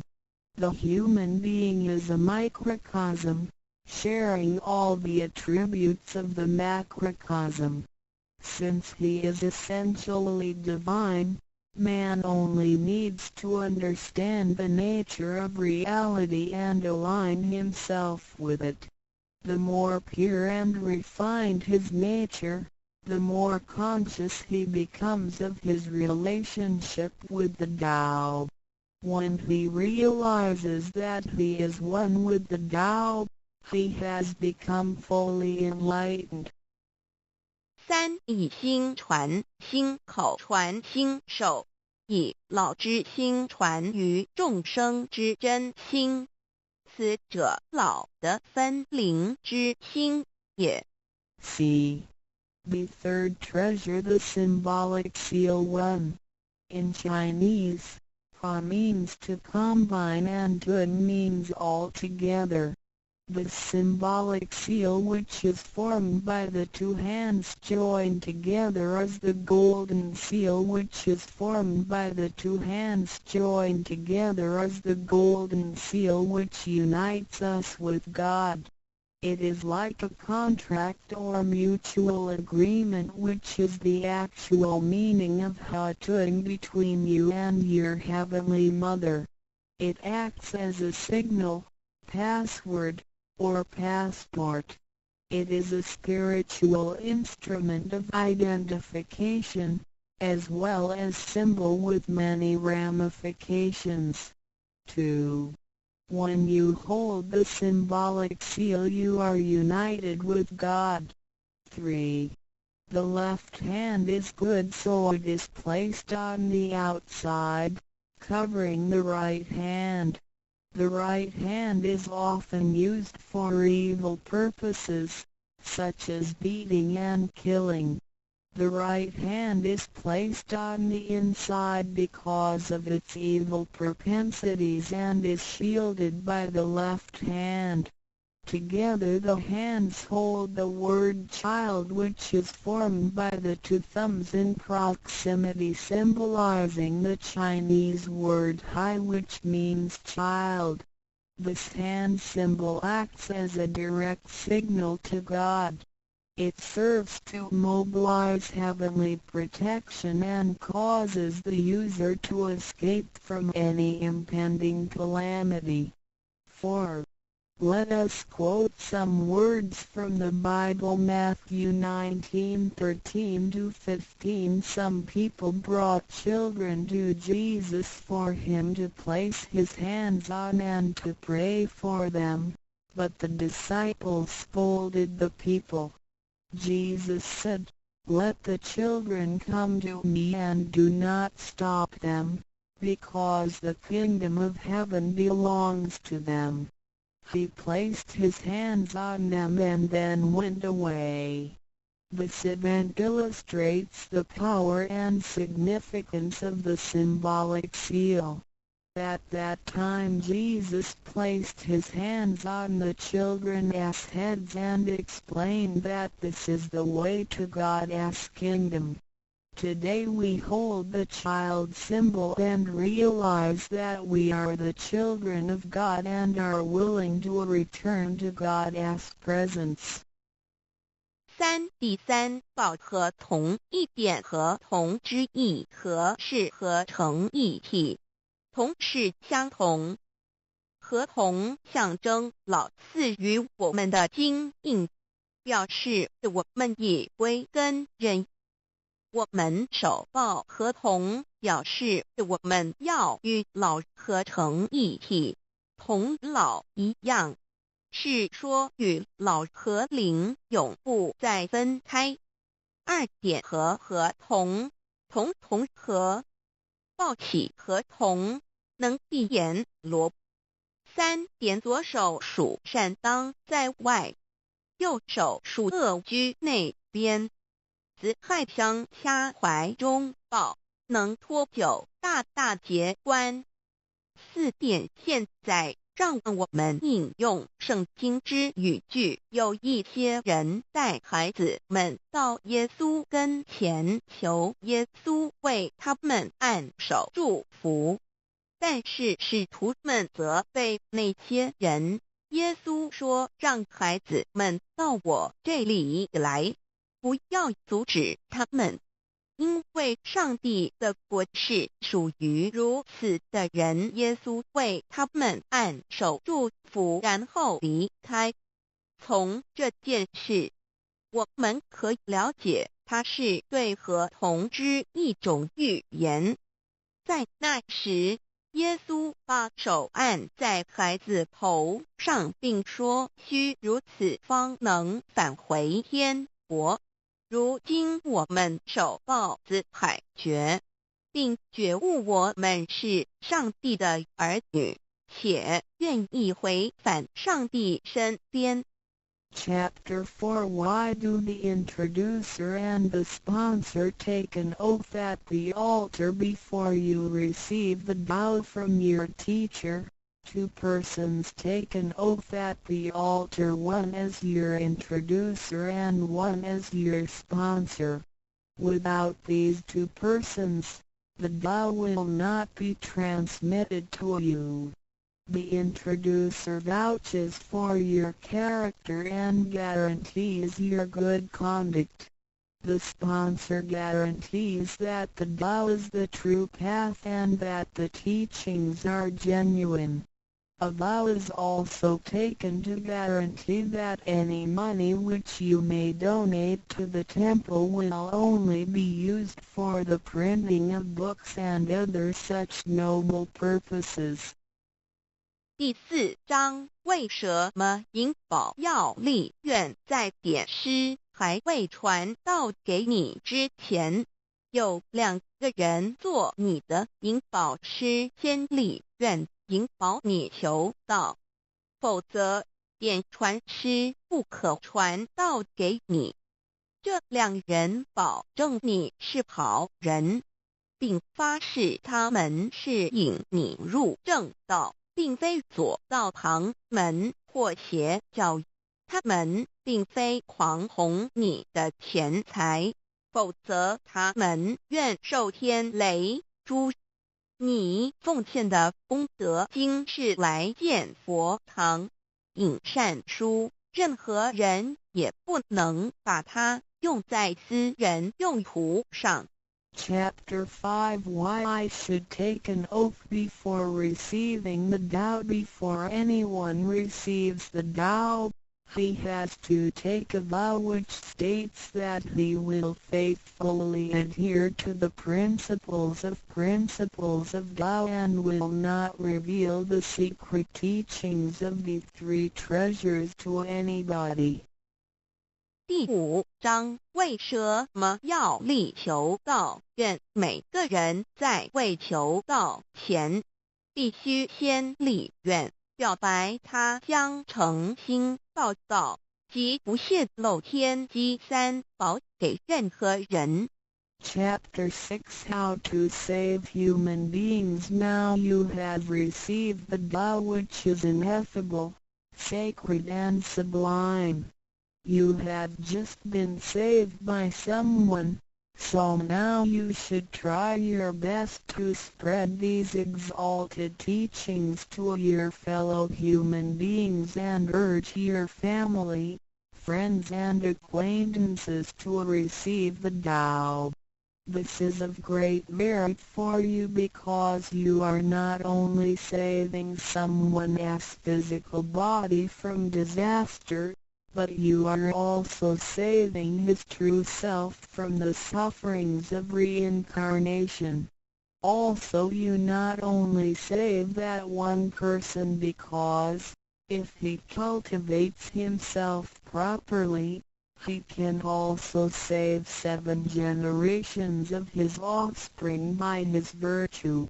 How great is your merit! 第6章如何救度众生。如今你已得了大道至宝，你已被人救度，你也应该去救度别人。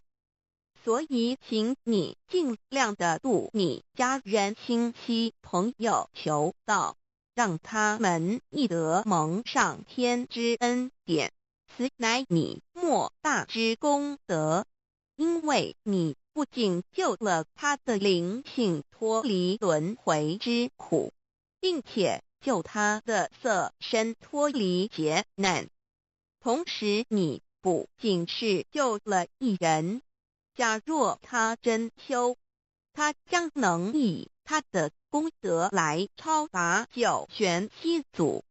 你的功德何其大呀！ndrodudao.html 先天大道简介中应对照 http://www.taolibrary.com/category/category6/c63006.htm Introduction to Tao 先天大道简介 Introduction to Tao 中应对照先天大道简介一和为先天大道二道与我有什么关系？3求道是求什么？4求道对我有什么好处？5具备什么条件才可以求道？6求道对我的生活有什么影响？7道的宝贵有什么印证？一和为先天大道，先天大道又简称道。我们若仔细地去观察，心窍开悟之后，就可发觉宇宙间森罗万象皆是杂而有序，而自然界万事万物的运转也都有一定的法则。这天地人是万物的真主宰，就是道。道乃在天地生成之前即已存在，故曰先天大道。道者理也，理就是真理。在天地人万物未生以前，道即已存在，而道能生天生地生人生万物万类。在天地人万物毁灭之后，道不会毁灭。道因为无去无来，不生不灭，乃代表着宇宙间亘古不变的真理。道的本体，也就是宇宙自然的本体。在混沌未判之初，宇宙间只是一团灵妙理，无天无地无人，也没有语言和文字，所以我们是无法以任何语言文字或思虑来形容它。故大道无名强名曰道，我们也是勉强用到这个名词来代表它。在天地万物生成之后，道又能贯穿于宇宙万事万物之中，使一切的自然现象均能呈现和谐有条不紊的运转。这就是道的妙用。道大理为，我们虽然无时无刻离不开道的本体和妙用，却又很不容易去认识它。因此在2-3千年前，各教圣人应运出世，各化一方，针对当时天时地利及众生的根器，留下千经万典，传下诸多去恶从善的修持法门，同时也让芸芸众生认识了冥冥中宇宙万事万物均有一个真正的主宰，或称为上帝，或称为造化，或称为天主。我们称其为道或无生老，均是一名而同义。我们对道有了深一层的认识和体悟之后，就会了解天地间实无一物不是道之本体与妙用的合一。因此道虽然涵盖各大教门的经义，为千门万教的总源头，确实不局限于宗教的领域里。而上帝或老也不只代表着一切宗教的最高信仰中心，更是天地万事万物万类的根本源头与最高主宰，及宇宙间永恒不变的真理之道。所以我们今天有机会了解什么是先天大道，不只找到了各大教门的最高信仰中心，也找到了宇宙的根本源头与最高主宰，更能对宇宙至高无上的真理有一个初步的认识。道之真义，在先天之先不为先，在后天之后不为后，即大上有可量，即为上有可止，为道即大不可量，即为不可止。故所以大无不包，为无不入，无所不贯，无所不通，无所不彻，贯彻了天地人万物万类，贯彻了33天外，贯彻了千经万典，贯彻了千法万法，贯彻了千教万教，贯彻了千佛万祖，贯彻了我之一身。此乃显天大道宝贵的真义，人人必须知真觉，亦即是人人与我与人人良心之行也。此乃万众一心，万国一家，世界大同此先天大道之宝贵也。二、道与我有什么关系？道的宝贵在于它大而无所不包，细而无所不入。天地生成之后，道贯穿于天地万物万类，使得日月星辰之运转各有其时，四时之交替，万物之消长各有其序。而最宝贵的是，各天地万物的主宰，同时也是我们人一生之主宰，曰性理，使得我们不学而能看、能听、能吃、能动。因此，我们不只要探求天地间的治理，更要回头认识我们身上固有的真理。故先天大道即是性理真传。道的宝贵，并不在于它有什么神秘稀有或特殊之处，而是在于它平时，但我们却时时刻刻离不开它的本体与妙用。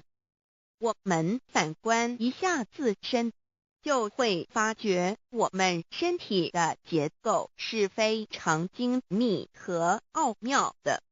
我们轻轻地握一下手，就算是这么简单的一个动作，其中所牵涉到的所有关节物理作用、能量、化学反应、神经系统资料讯息之传输及脑部分析、判断和命令之下达，以目前全世界的科技知识和文明水准，也无法一一表达出来。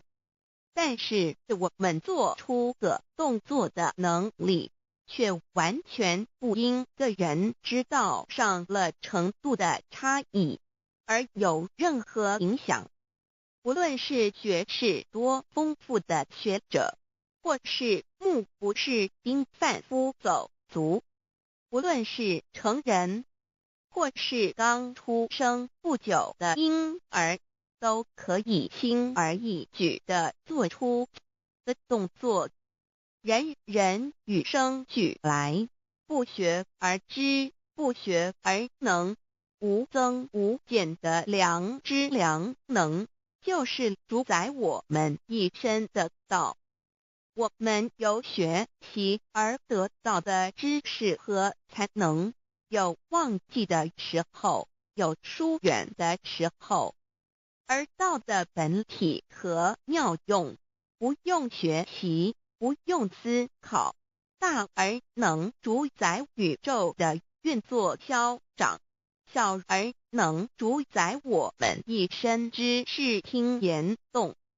我们有而不知其有，用而不知其用，却又无时无刻不能缺少它的不增不减，但自具足一切我们身上固有的道，因为就在我们身上，又称作自性老。我们了解了个主宰天地万物的道，在我们身上就有，它的作用不应受到我们赞美或否认而有任何增减。无论种族、肤色、国籍、宗教、信仰或贫贱富贵，均无分无别。因此，我们能求得先天大道，不只找到了宇宙的根本源头，也找到了不生不灭的真我。不只认识了宇宙，也认识了我一生的真正主宰。不只追求到了宇宙之治理，也找回了我身上本有的真理与良知良能。先天大道的根源是在我身上原来固有的是我由先天带来的良知良能，即是我的良心。我的良心即是天心，天心即是道心，此心无形无相，即是真空。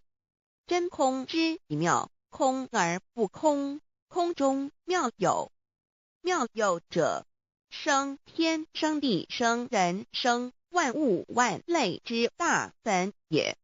妙用者，万灵真在也，主宰天地人万物万类之真主宰，亦即是主宰我之一身。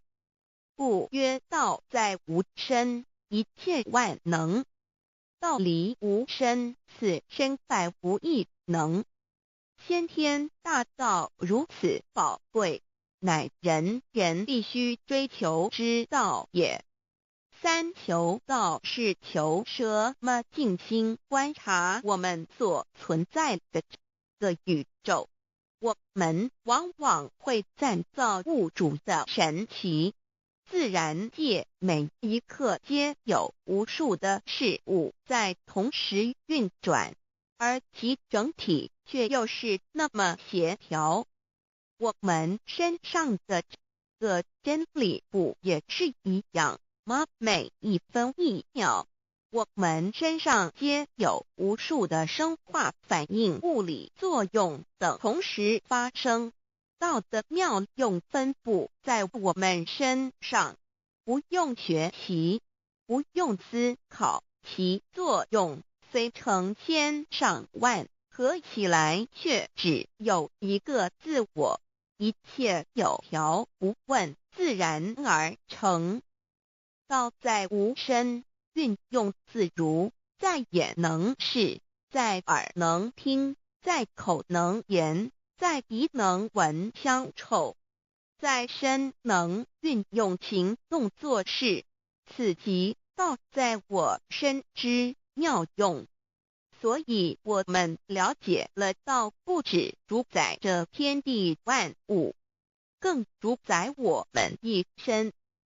宇宙根本源头最高主宰于我一身主宰，并非二也。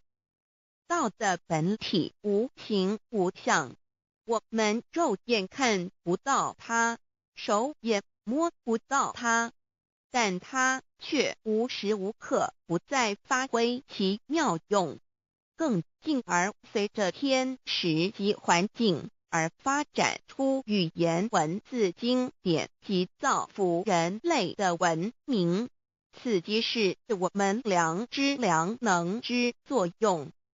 一般人不了解道在于我们自身的本体和妙用，只模糊意识到它的存在，便以灵魂代表它，我们称其为自性老。因其没有生灭，也不会毁坏，我们也称其为真我。此真我乃是最富足、最圆满、最光明、最完美、永恒不朽的。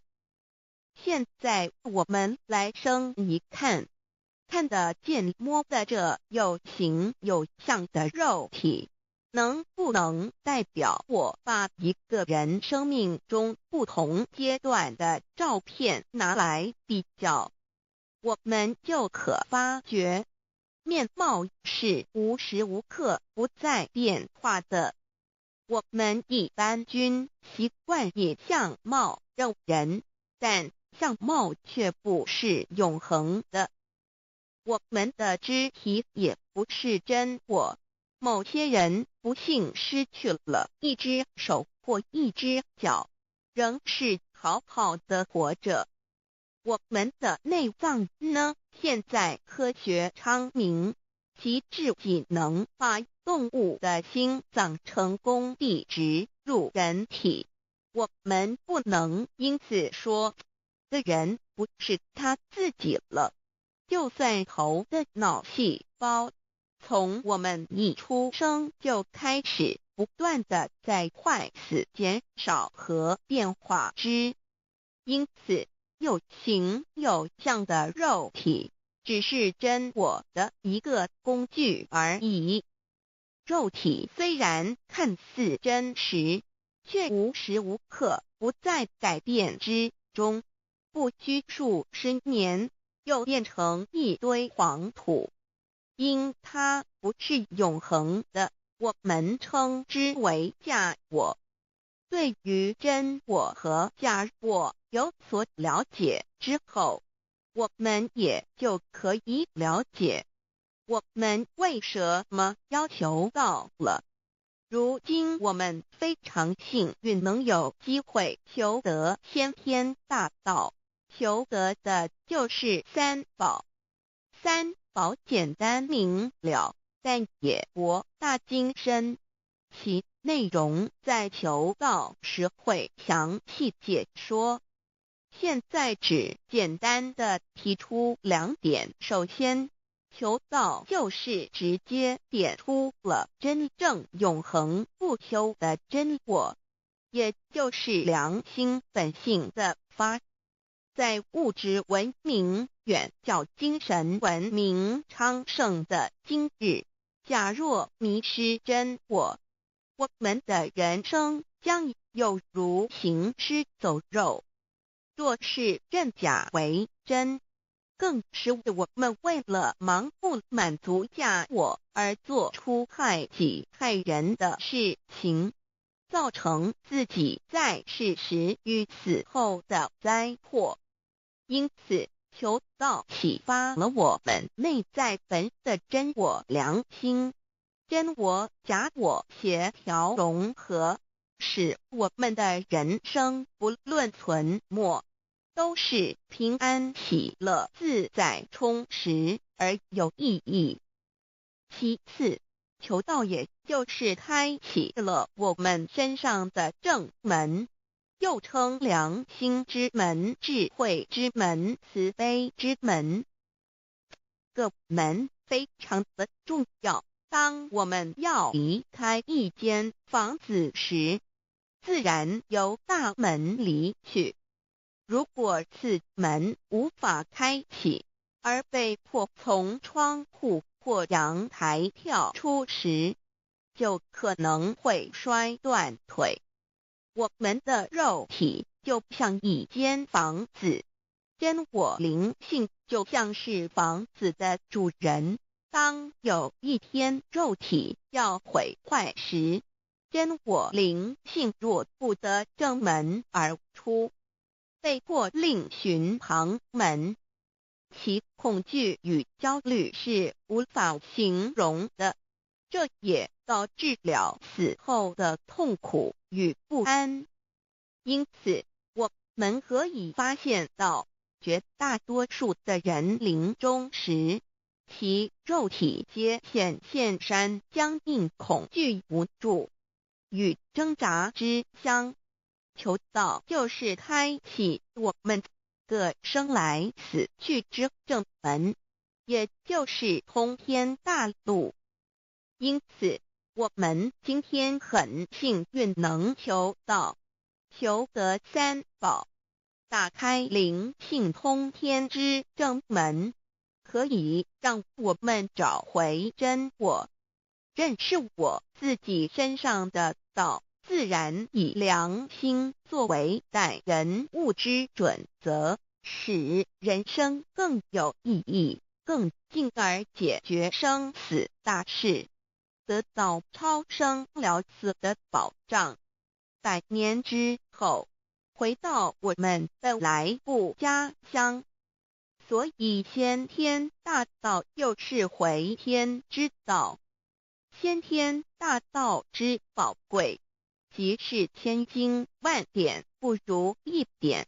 此典打开玄关正门佛门，天堂大路一步直超级的永生之道。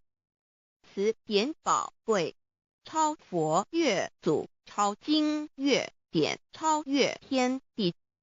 得到这一点宝贵，它是诸经之师，诸法之王，诸佛之天地之故曰超生了四极的永生，不毁不灭之先天大道也。此乃即是人原来固有的，必须返回天之道也。四求道对我有什么好处？我们今天很高兴能有这个机缘求道，能够开启良心之门、智慧之门、通天之正门，这是第一步。这宝贵的道还能带给我们终生受用不尽的福之益，离苦的乐。人生在世，遭受种种之苦恼，就其根源皆起因于迷失了真我。求道首先就是让我们认识人身上固有的道，找回我们本有至真至善至美具足圆满永恒不朽的真我，在日常言行之中发挥真我，使我们一举一动皆能合于理，止于至善，自然不会受周遭的人事物所左右，我们的心也就不会患得患失。心为一身之主，我们既然在心境上有所提升，自然不会与邪恶之事相感应，则不相随心转，还可以改变命运，趋吉避凶，朝向光明，使我们得到真正的喜悦、逍遥自在。二堕地难，自有人类文明以来，道的真意便代代单传独授，其没落贯穿了早期的主要文明，如中国、印度等。奈何近百年来，人类受物欲所逼，在空前繁荣的物质文明中逐渐迷昧了良心，甚至竟将制造威力极大的杀人武器。回顾数千年人类历史，在近代短数十年间，便发生了2次世界大战，无数小战，伤亡无数。滥用科技文明，同时也损害了自然环境，造成大气臭氧层之破坏，全球性气候的改变，人心之变，干造了天灾人祸连连。人类已为自己酝酿了一个空前的浩劫，因此上帝洪恩慈悲，特将大道谱传于世，以挽救良善。求道以后，我们时刻存着道心，以良心待人处事。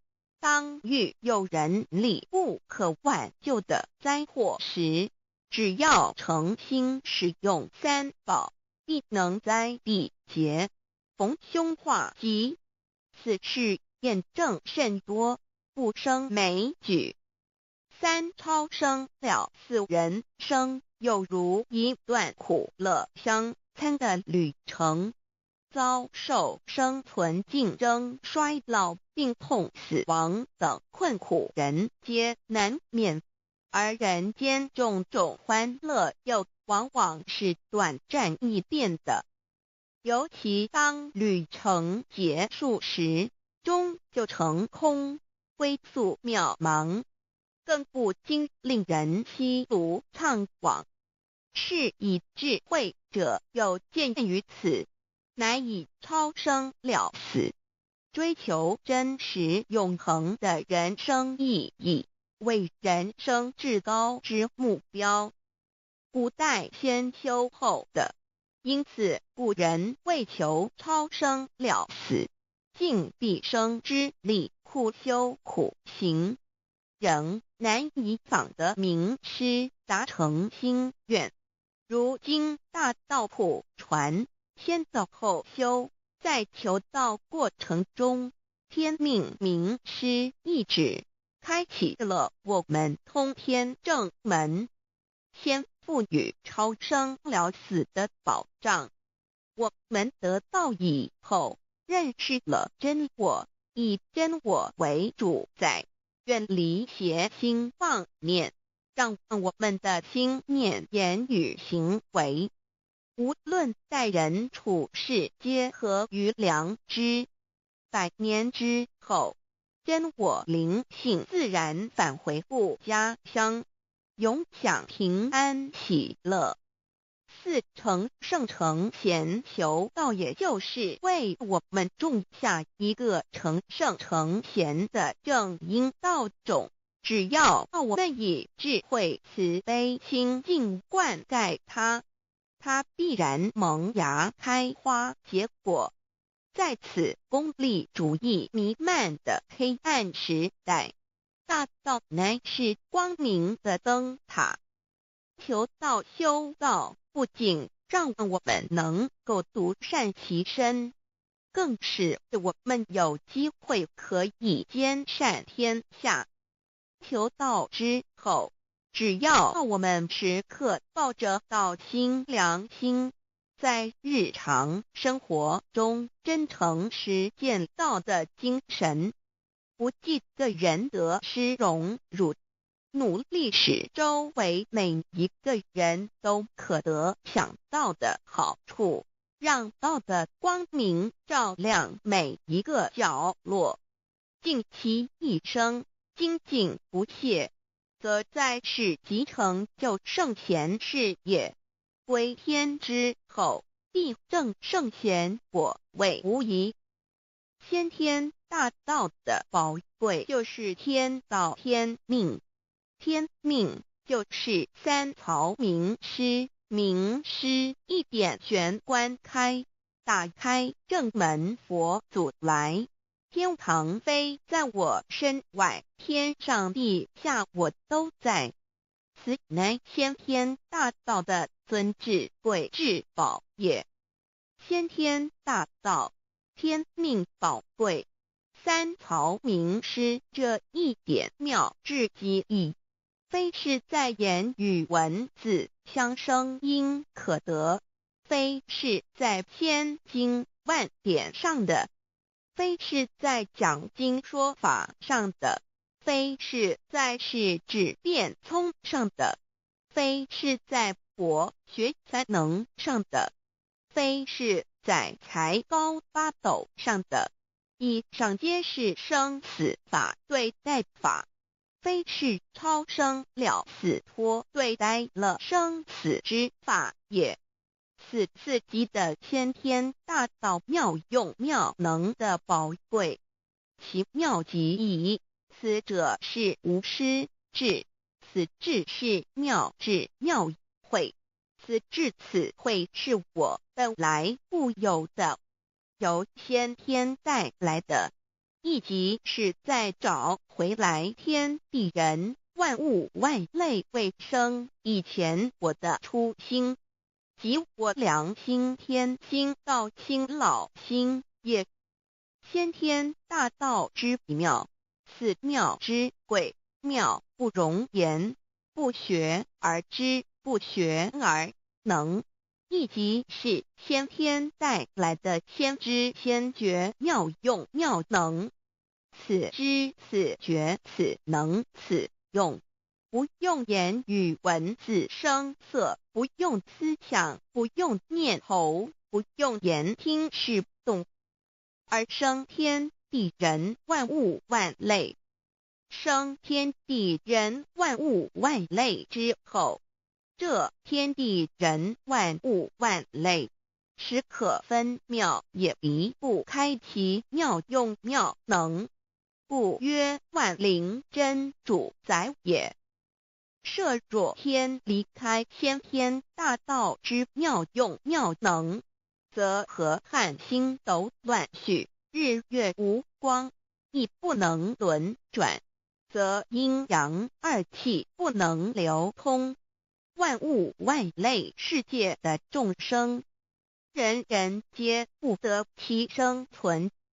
设若大抵离开先天大道之妙用妙能，这金木水火土不能相配，则险象丛生，山崩地裂，海水枯干，亦使万物万类世界的众生人人不能得其生存。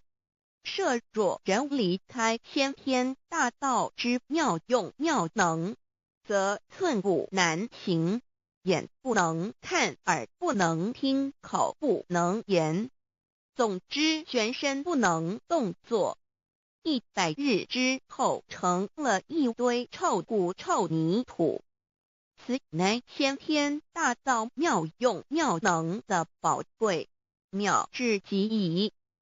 设若觉悟认识先天大道之妙用妙能的支持而实行，即是天人合一，天人一体治理，绝言妙不容言，不是死后成佛，当体即佛矣。故曰如来佛，如是佛也。此乃的先天大道修先天大道之好处。勿具备什么条件才可以求道？求道既然能够带给我们终生受用不尽的好处，我们今日能有机会求道，会不会显得太容易了？事实上，我们能得闻先天大道，首先要感谢上帝的恩慈，将自古不倾泻的大道普传于世，使我们有机会得此天之道。另一方面，我们本身也必须具备足够的条件，祖上有德，根基深厚，佛缘成熟，才能够顺利求道。此外，我们必须向宇宙至高无上的造物主上帝发一个良心愿，此愿可归纳为3个要点：一得道以后，愿以明记并实践道的精神，也就是日常生活所思所言所行，皆愿以良心作为依归。2得道以后，愿以能力所及，助周围需要我们帮助的人，愿意多了解道的意义，并让更多的人蒙受天道的福祉。3得道以后，绝不将求得的3宝告知任何人。3宝必须在庄严的求道过程中，天命名师传授给我们，才有真实意义。若由我们泄露给其他人，则不但毫无意义，毫无效果，我们自己也违反了天律。的良心愿合乎人人本具天赋的良知良能，所以我们人人都能够做到。真诚实践良心愿，也必须滋润我们求道时种下的智慧、慈悲、清净之正因道种，使它顺利萌芽、开花结果，才不至虚度这千载难逢的求道修道良辰。值得一提的是，我们能顺利求道，原因之一即是沾了祖德的光。是故上天开恩，只要我们修道有恒，则我们的祖先也有机会可以求道超生得救。我们的子孙亦的印地，对父母祖先尽大孝，这是最好的机会。只要具备以上条件，则无论任何国界、种族、宗教信仰的人，都可以求道。欲求得先天大道，脱出轮回之苦、地狱之灾，世间的穷通受忧、鳏寡孤独、生老病死苦，而返天堂永享天伦之乐者，必须我有得遇6万年良辰佳期的幸运。我本人心地善良，我有先天根基深厚，也就是我本人前世做的功德善事很多，此即天缘。我本人祖先有功德，做善事，此即祖上有德。我牧人遇到引导师度我得道，此佛缘已至。也就是前生我们一同做过功德善事，或一同有修过宗教，今生遇天道降世，一同得道修道，此乃佛缘已至。6求道对我的生活有什么影响？现今正值上天恩开，先天大道普传，拯救良善之时，故普传方式皆以方便善巧，与众生契机为原则，因此求道不会对我们正常的生活造成任何负面影响。这与以往许多人苦修苦练，甚至出家的修行方式有很大差别。也正因为如此，先天大道能在日新月异的现代，适应社会的各个阶层，传布到世界的各个角落，使人人皆有共沾天恩的闻大道的机会。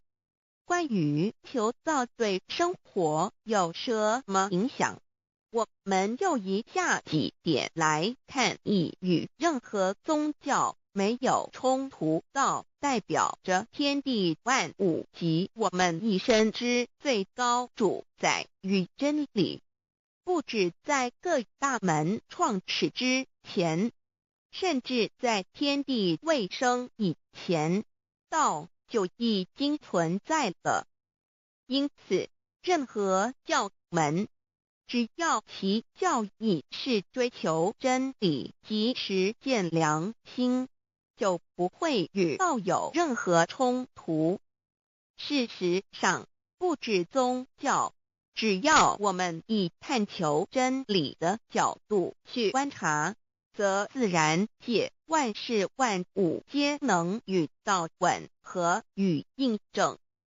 若我们原有某种宗教信仰，求道将不会造成任何抵触，也不会使我们背弃原有的信仰，反而让我们对真理的探求有更深一层的体认。2、以良心经为最高规戒每一个人生活环境中的文化习俗、时代背景、法律条文及价值观念都不完全相同。因此，没有任何一个具体的规戒或条文能够适用于所有的人。所以，求道后的规戒着重在我们每个人真我良心之实践，由真我良心主宰自己，而不是在经典之背诵上及律法之钻研上下功夫。3、不照良心愿行。有和透过很重要的一点，求道并非从外在加给我们良心与真理，而是借着开启我们智慧慈悲之门，找回我们身上固有的真理，让天理良心自然流露。因此求道后，所有真修实行之人，皆是自动自发的。师父，求道后，若我们不照良心愿而行，并非将出现任何外力来强制我们遵行此愿，而是将受到自己良心的谴责，由真我良心督促自己，而自然改过向善。四圣凡间修真我之实践，并不局限于教堂或寺庙之中。因此，现今大道普传，并不要我们家舍业到深山古寺之中修炼，而是在不影响家庭、工作、学业之正常情况下圣凡间修。在日常生活中，时时刻刻一言一行，皆能以天理良心为依归，就是真我之实践。务由提升自己而兼善天下，求道后会使我们生活更充实，心灵更和谐。而更重要的是，我们每一个人尽一己之力，且自身之提升，影响周遭之人事物，继而汇成一股力量，在这举世天理良心日趋沦丧之潮流中，匡正人心，力挽狂澜。如此必能早日实现先天大道普传之宗旨，即弥勒佛的原慈大愿，化污浊的人间为人间净土，化纷乱的世界为世间天国。七道的宝贵有什么印证到是宇宙的至高真理？它的作用贯穿了天地万物万类，更是我们一生之最高主宰。真正了解了这一点，我们就会体认到，道是随时随处可以被印证的。许多贤贤得道之后，发出了大诚心、大信心、大智慧，真修真行，皆能参悟到，不止在各教经典之中可以印证到，其实在任何时间空间、万事万物我们之一身，甚至一草一木，皆离不开道的本体和妙用。体认至此，自然能发出永不退转之道心。而尚未求道或刚求道者，则需借助于一些具有形象看得到、感受得到的印证，以奠定初步的信心。任何人只要有求道，经过身但天命之名师点开玄关正门，传授三宝者，无论其功德高深为末，死后皆是身软如棉，面色如生，灵性由正门归天，东不品湿，下不腐臭，甚有多至数日不变，一腔满志者。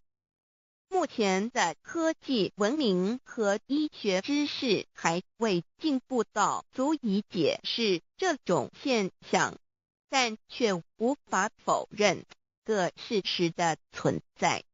这种现象虽曾出现在某些宗教中，但极其罕见而珍贵，而求道之人除信道不笃于反道拜德者，不敢定论外，其余则比比皆是。肉身既显似瑞香，足可证其灵性已登善境，当无疑问。二人虽为万物之灵，其实是很脆弱的。自从生在这个世界上，就难免天灾人祸的威胁，甚多以求道者，在遇到人力不可挽救之危急情况下，诚心使用三宝，皆能大事化小，小事化无。这种例证多得不可胜数，无法在此一一例举。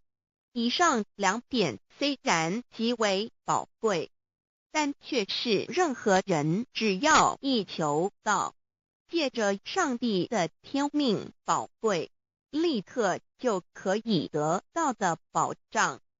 此后就随个人的诚心、智慧及对真理之实践，而有或深或浅不同的体认了。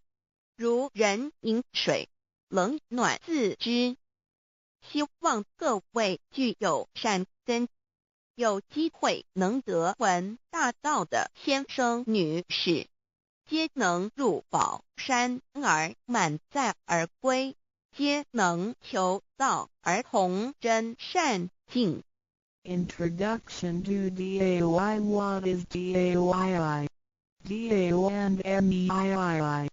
What it is in DAOID. What do I get in RECI beginning DAOB? What do we need to receive DAOBI? What impact does receiving DAO have on MEDII?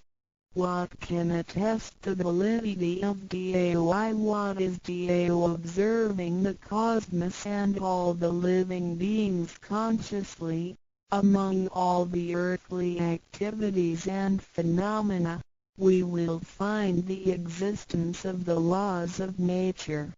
There is a supernatural origin which guides all the operations happening across the galaxy, the earth, and the human beings. We call this source DAO.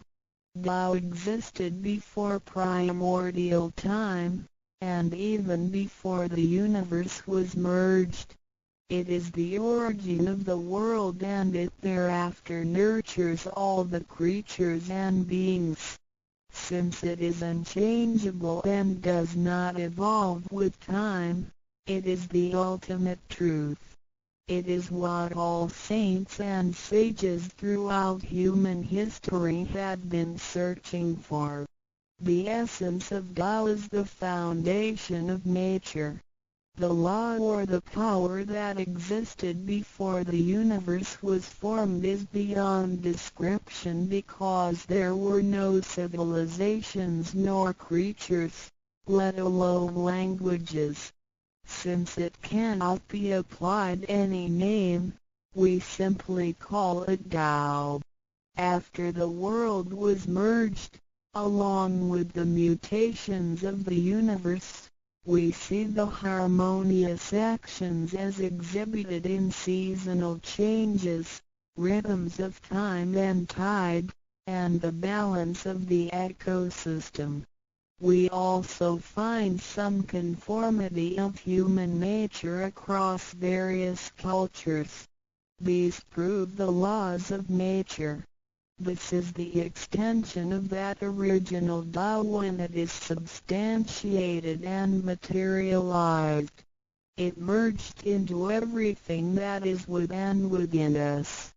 Now that we know Tao is present universally and yet difficult to be recognized, there have been prophets and preachers trying to make us know and understand the origin and the truth of life through various teachings and literature since the beginning of civilization. They were scattered around the world throughout history. As a result, great commandments were taught to disciples and goodness and badness were differentiated. These teachings varied, based on differences in culture, background, timing and the level of each individual's comprehension. However, they all tried to express and transmit to their descendants this Creator and Chief of the universe. It is God, or what we call Tao. As we get to know it more and more, we will realize that the essence of Tao and its effect covers every existence without any exceptions. Tao is actually the headwaters of all religions. It embraces the essence of all the preaching and teachings. And yet, it is superior to the system of belief. It is the nature, the universe itself. Tao or God represents the highest authority and power of nature. It is also the headstream and superior to all. It is the unchangeable principle. Understanding Tao allows us not only to discover the center of all religious belief, but also to communicate with the origin and the highest power of nature. We will then be able to relate ourselves to the truth of the universe. To probe further, Tao existed before the formation of all, yet it was not anterior, which means that the creation was embedded in it.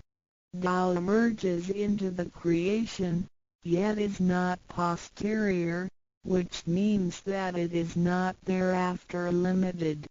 Among those created, however large, they can be measured, however small, they can be detected. It is only Tao that cannot be measured of its immensity nor detected of its existence. Therefore, it is larger than the largest and leaves nothing excluded, and yet it can be smaller than the smallest and leaves nothing not penetrated. It is ubiquitous. It merges into and governs all. It is in charge of the space, the earth, human beings, all the creatures, and all existences. It penetrates and regulates the entire universe. It is the source of all the scriptures, sutras, as well as dharmas. It encompasses all the religions, and it is what makes one a Buddha or a saint. It is the single chief of all. And, above all, it is in charge of each individual too. It is the Divine Self. This is the true meaning of Tao. We should get to know it this way and rediscover our own invaluable treasure. So, to practice Tao is to revive one's own conscience as well as everyone else's and to act upon it accordingly. Then, all people can be of one spirit, all nations can be in peace like a family, and the great harmony will come true. How precious Tao is! Tao and me. The significance of Tao is in its immensity and ubiquity. Its mightiness guides the universe to carry on with changing seasons and evolving creatures. The countless aspects of the natural phenomena seem so capricious and yet really in order and in cycles. This almighty being also resides in each of us. It is the Divine Self, the natural quality of a person. It enables us to see, to feel, to taste, to hear, and to move without learning. While we research the ultimate truth in the universe, we should turn in upon and see into ourselves to discover that Divine Self. We will find the rules that govern the universe also comply with the way we are. Tao is not something too far to reach, nor too mysterious to comprehend. It is nothing particular, but has to do with our daily lives. We cannot do without it. Every movement we make, in order to see, to touch, to feel and to think, is associated with Tao. Consider how many wonders are hidden in our body, how delicately our physical functions are carried out. For example, when we shake hands, the components involved would include the coordination of joints and muscles, the chemical reactions of energy, the transmission of information through nerve systems, and the actions occurring in our brain such as issuing orders, making judgments and analyzing situations. Even with the most advanced technology and the highest level of knowledge we have developed today, we cannot completely reconstruct such a function. Yet the ability to perform such a simple movement is there for all individuals, regardless of the level of a person's knowledge and his/her being a grown-up or a baby, a scholar or an illiterate. These are the kind of abilities we come equipped with naturally, without learning and being taught. It sits within us and is in charge of all. It is Tao, never diminishes nor inflates. Worldly knowledge acquired through learning can be forgotten. A gymnast can abandon his/her techniques and a musician can lose his/her skills without practicing.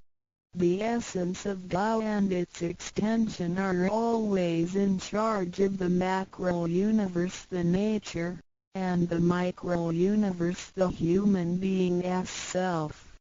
We are associated with it unconsciously since the first day.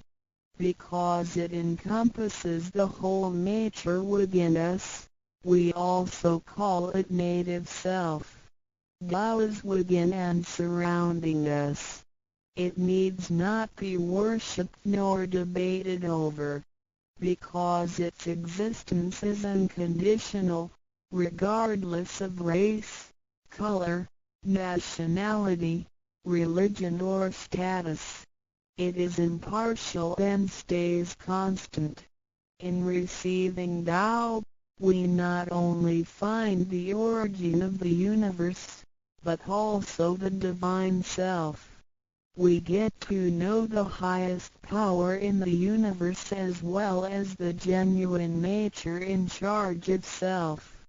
We discover the ultimate truth of the cosmos as well as the integrity of ourselves. Recognizing that the laws which govern the universe also govern us makes us be able to return to our true nature. To probe further, the most essential concept in Tao is that we all possess it intrinsically. It is the wisdom and ability we were born with without learning or practicing. It is one's conscience, which is like the Spirit of God, the divine and immortal nature. It is invisible and intangible. For this reason, we call it genuine emptiness, which means that to be really empty, it goes beyond emptiness and can therefore have marvelous existence in it.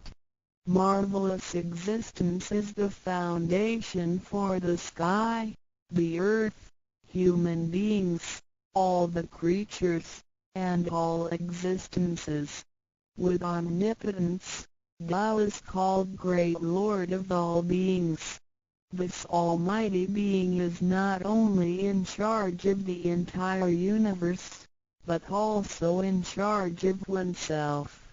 So the proverb is, Tao is within self, which is the drive of all one's abilities. A physical body without Tao is useless. This is the treasure that we should all realize and fully explore. What it is indeed. When we look around the world, we admire the miracles and wonders of nature. Countless things change and move simultaneously every second, and yet in order and in harmony. So do our bodies. Countless biochemical reactions and physical functions occur concurrently within our bodies. Without learning and thinking that comes subjectively, the thousands of activities that happen within us are the extension and action of Tao. And altogether, it is one single self. It functions naturally and automatically without the need for our intents to be involved. This is the effect of Tao within us. Tao is not only in control of the universe and nature, but also in charge of every human being in his/her own actions. In other words, it is the same source that governs us as well as everything else. Tao is invisible and intangible, but it has been working out its magic before day one. Thereafter, languages, cultures, religious scriptures, literature, and civilization were developed. They all originate from Tao functioning within us. People don't realize it is Tao that has been residing and working within us and have used soul to represent the confusing and yet irrefutable being. Because it is eternal and intangible, we also call it true self. This true self is the most abundant, brilliant, and imperishable being. Let us take a look at our tangible body and see if it can be the true self. We know the pictures taken throughout one's life show different faces and expressions. We recognize people by face, but our looks change and are not permanent. The handicapped, with impaired arms or legs, can also lead a complete life. One with a transplanted animal heart is still a human being. Even our brain cells keep decreasing and changing every second from the moment we were born. Therefore, the physical body is only the interim residence of the true self. Though it seems so real, solid and alive, it turns into dirt eventually. We call it false self because of its tentative and transient nature. By recognizing the difference between the true self and the false self, we understand the reason and importance for us to receive Tao. Luckily, we are given the opportunity of receiving Tao and learning the three treasures. The three treasures are straightforward yet profound. The meaning and details of them will be illustrated through the rite of receiving Tao. Here, we only discuss two issues. First, by receiving Tao, the true self gets plucked out. It leads to our conscience. Upon the time when material pursuance surpasses spiritual seeking, giving up the true self only makes us a walking corpse. In order to fulfill and satisfy the sensational desires of the false self, we may commit wrongdoings and harm others, eventually creating troubles for ourselves. Our inner conscience is identified and enlightened by receiving Tao. Thus, the body gets to work with the spirit in a mutually beneficial and harmonious way, making our lives joyful and meaningful. Second, by receiving Tao, the front door or main gate of our bodies gets opened. It leads us to conscience, mercy and wisdom. When we leave a house, we leave through the front door. If the front door is locked, we may have to leave through the back door, or even by breaking the window or jumping off the balcony. We may fall and get hurt by doing so. Our body is like a house, and our soul is the master who lives in the house. One day, when the body is aged and depleted and the soul has to leave, we can imagine its horror if it cannot leave through the correct exit. This is the pain and discomfort human beings experience at the coming of death and after death. As we know, for most people, when they are dying, their body shows stiffness and signs of helplessness and confusion. After we receive Tao, the door of life and death will be opened. Being able to receive Tao and the three treasures while having the door to heaven opened, we had the opportunity to recognize the true self and the Tao that dwells within us. We are going to treat people and the world with conscience and make our lives more meaningful. We can transcend life and death. Within 100 years, we will be able to return to where we came from. Therefore, the heavenly Tao is also the way to return back to heaven. To probe further, the enlightenment of Tao is superior to studying thousands of sutras. This is the value of Tao. The enlightenment of Tao opens the main gate, the front door, which is the entrance to heaven. It gives us the guarantee to be exempted from rebirth cycles and to reach eternity. The superiority of this enlightenment lies in that it surpasses Buddhas and saints, it exceeds the scope of sutras and dharmas, and it transcends the universe. Tao is therefore source of all sutras, king of all dharmas, mother of all Buddhas, and creator of the universe. Transcendence of rebirth cycles leads to eternity. Being imperishable, Tao never deteriorates, and we had never lost it at all. Hence Tao is the direct way back to heaven. What do I get in RECI DAO as mentioned earlier? By receiving Tao, we act upon our conscience, gain more wisdom, and find the door to heaven. In addition to these basics, we also benefit from the following for our lifetime. Being away from sufferings and closer to happiness. The troubles and worries we face in our daily lives mostly result from our disregard of the true self.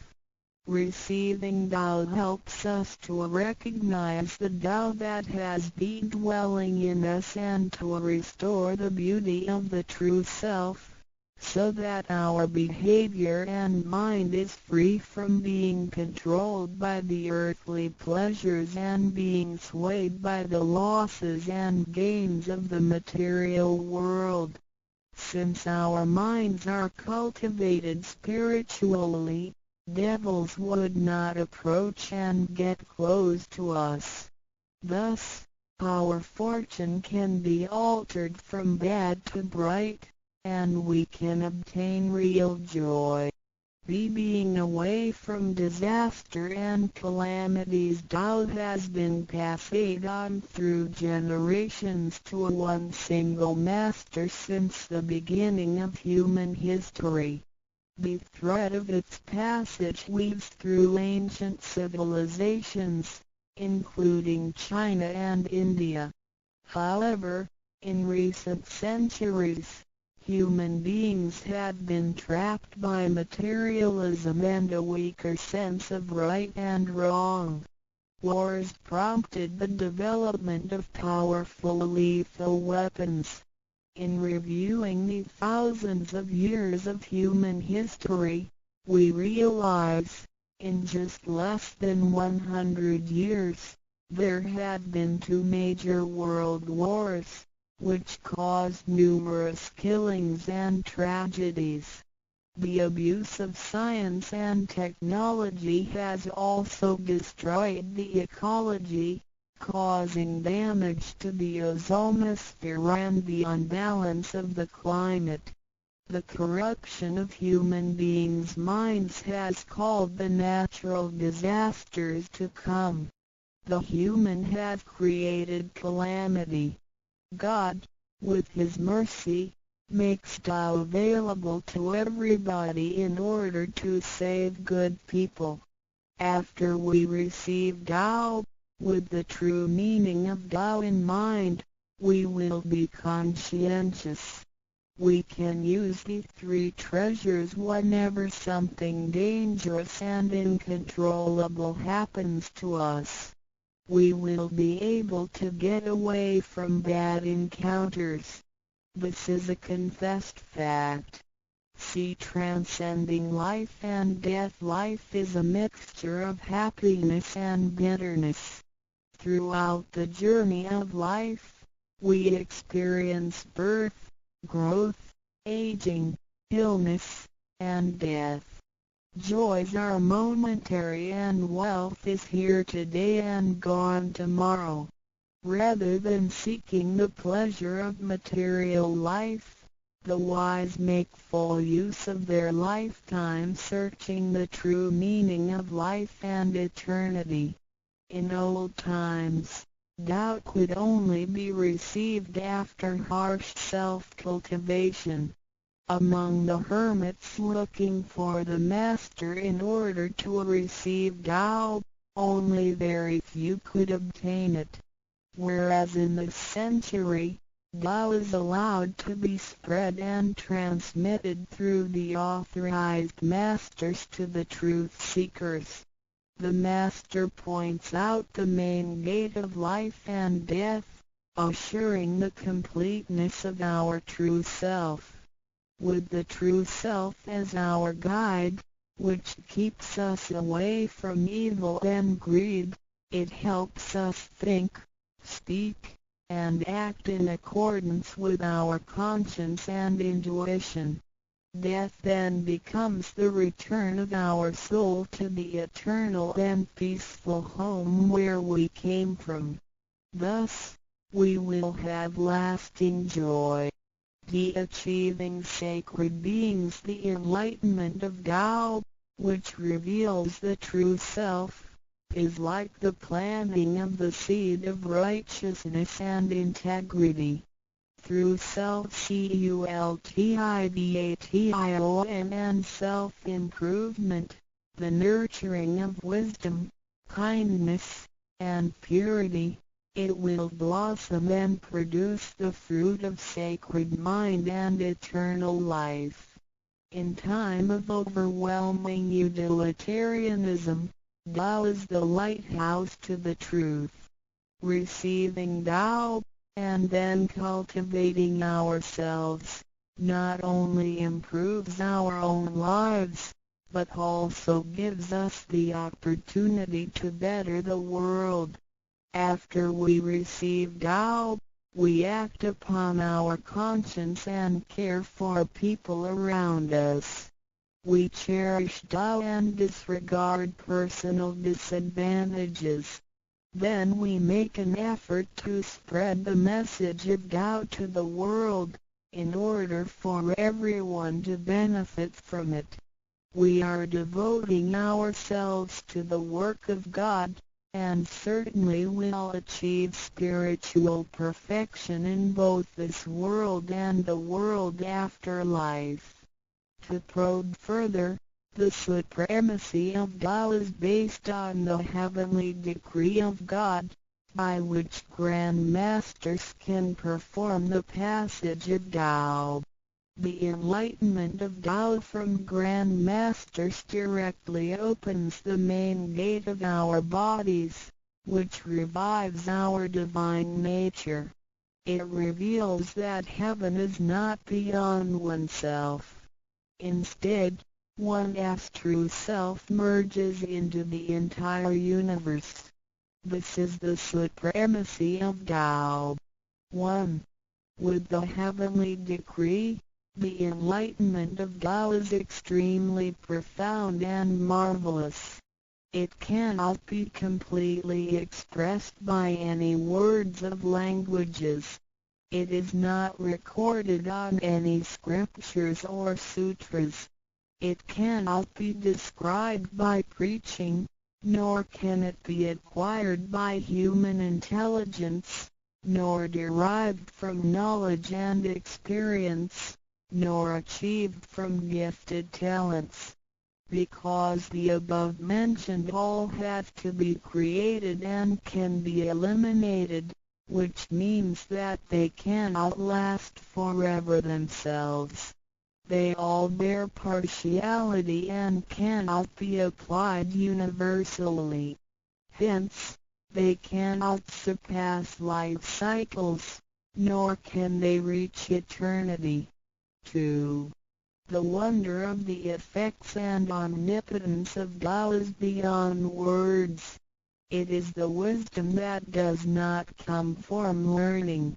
It is what we acquire from God and possess intrinsically. It is the same divine heart before the creation of the universe. It is conscience, the holy heart. It is the divine and immortal nature, the Spirit of God.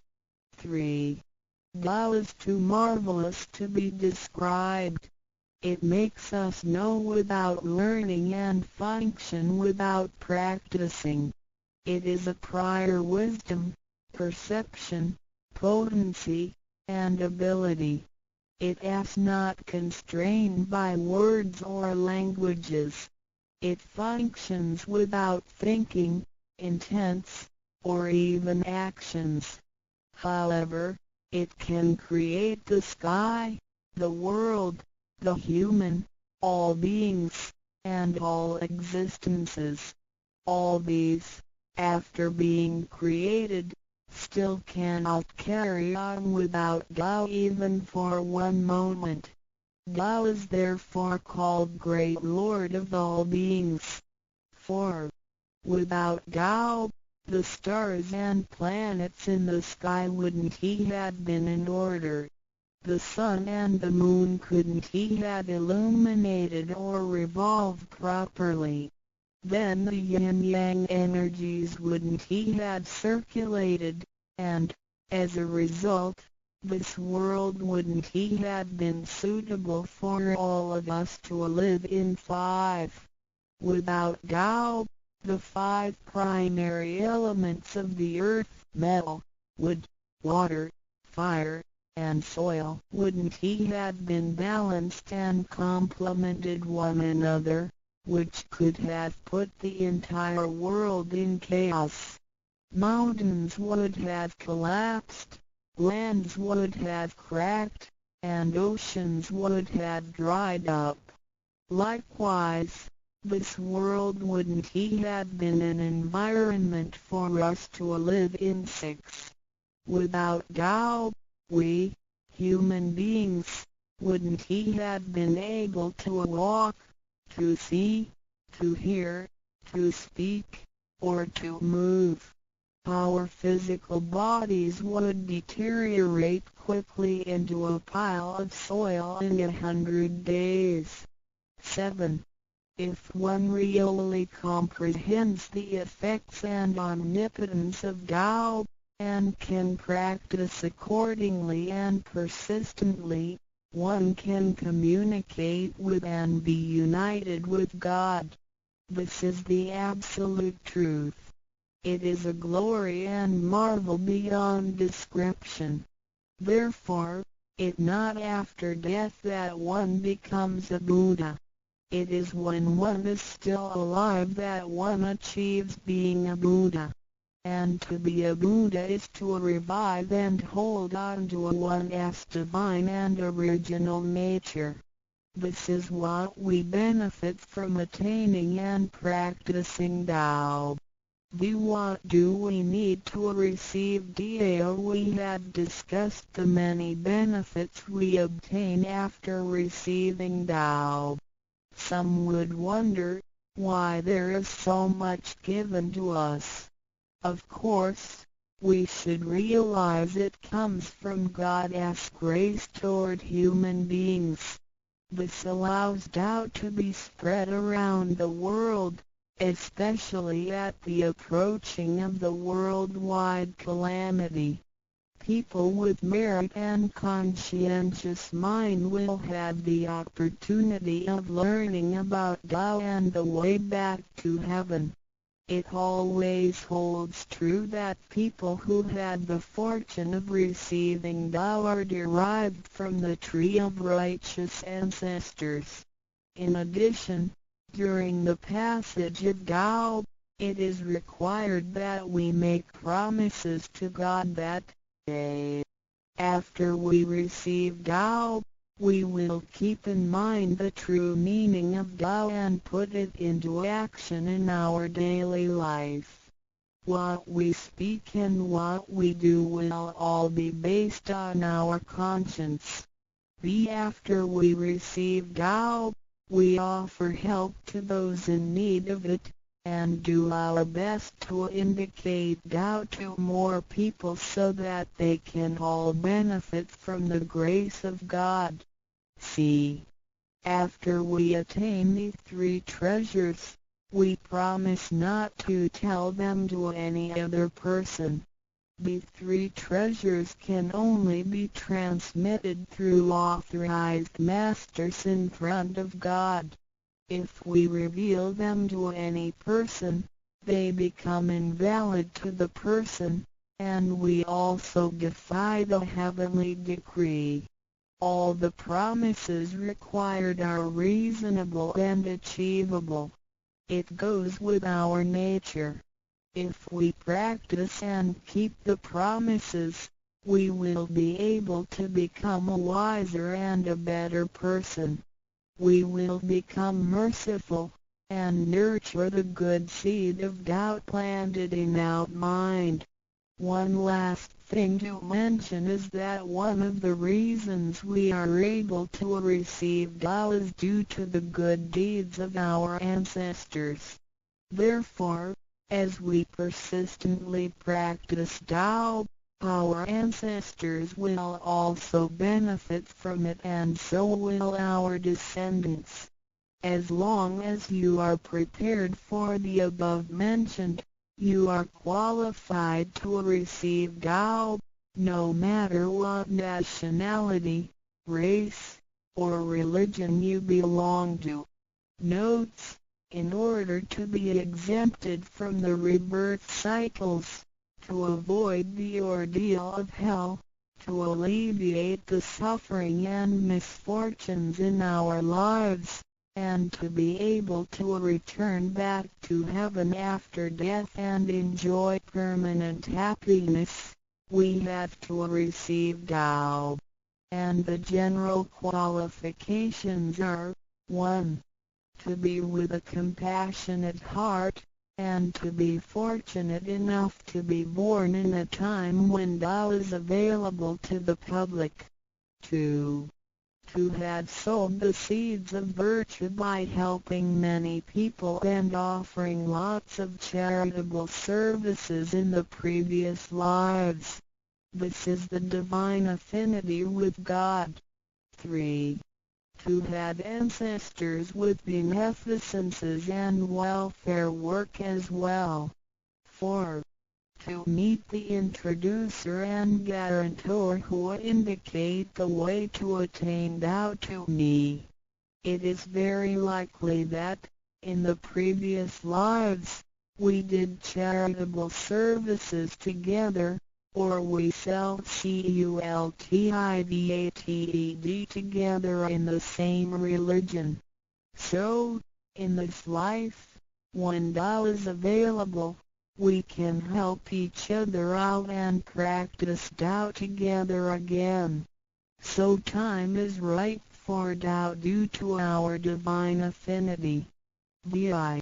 What impact does receiving Tao have on me? As we mentioned before, and like the old days when hermits had to leave their families to receive Tao through meditation and self-cultivation, Tao, at the present time, can be received in a way that is applicable and conforming to our practical needs. We don't have to give up our lifestyle in order to attain Tao. By the grace of God, Tao is intended to be delivered to the public at all levels of occupations and around the world, rather than being limited to a privileged group of people. The impacts that receiving Tao can have on our daily life are summarized as the following. A. Receiving Tao creates no conflicts with any religions. Tao governs the universe including all human beings. It existed before the formation of any religions. It is concordant with all religions, in the sense that religions preach the awareness of conscience and the pursuit of the truth. We don't need to give up our religion in order to receive Tao. On the contrary, by receiving Tao, we will have further understanding of the truth. The conscience becomes our ultimate guidance due to the variations of cultures, customs, backgrounds, legislation, and value systems. It is difficult to find a universal guideline for all of us to follow in our daily life. In receiving Tao, the main commandment is to act by our conscience, the true self, rather than by literature. We should be sensitive to the conscience, rather than be familiar with the laws. C. We will voluntarily keep the promise made while receiving Tao. Through receiving Tao, we are not offered conscience or true self, but merely the opening of the door to a wisdom and mercy. Therefore, we restore the heavenly principles inherent in us, and strengthen the power originating from our conscience. There is no external force that makes us keep the promises and commitments that we made when we received Tao. The only force comes from the guilty feelings that result from our misbehaviors, which reduces the mistakes we make. The practicing Tao can accommodate our worldly affairs. The fulfillment of practicing Tao and conscientious awareness does not have to be accomplished in a temple or church. It is not required to abandon worldly belongings or relationships in order to attain the ultimate truth. Each individual can still have his/her family, career, and schooling at the same time. As long as we keep in mind the basic guideline, we should have our practicing Tao and getting closer to our divine self. We will make a better world by improving ourselves first after we receive Tao. By realizing the true self and what we are, the feeling of joy comes to us. The improvements on the quality of our spiritual life will affect people surrounding us. By interacting and working together in Tao, we will make the world better with lower crime rate and less pollution. The wish of Maitreya will finally come true to turn the world into God's kingdom and make people all live in harmony. VII. What can attest the validity of Tao Tao, due to its completeness and generality, regulates the totality of all beings. Many people, after receiving Tao, with their wisdom, faith, and devotion, realize that Tao is the fundamental principle that governs all things. They comprehend the truth of the universe not only through literature, but also through daily living and nature. Their faith in Tao becomes strengthened and they move forward in their spiritual life.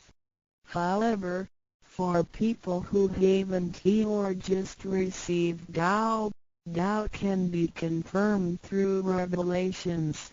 Anyone who has received Tao with the front door open shall die peacefully.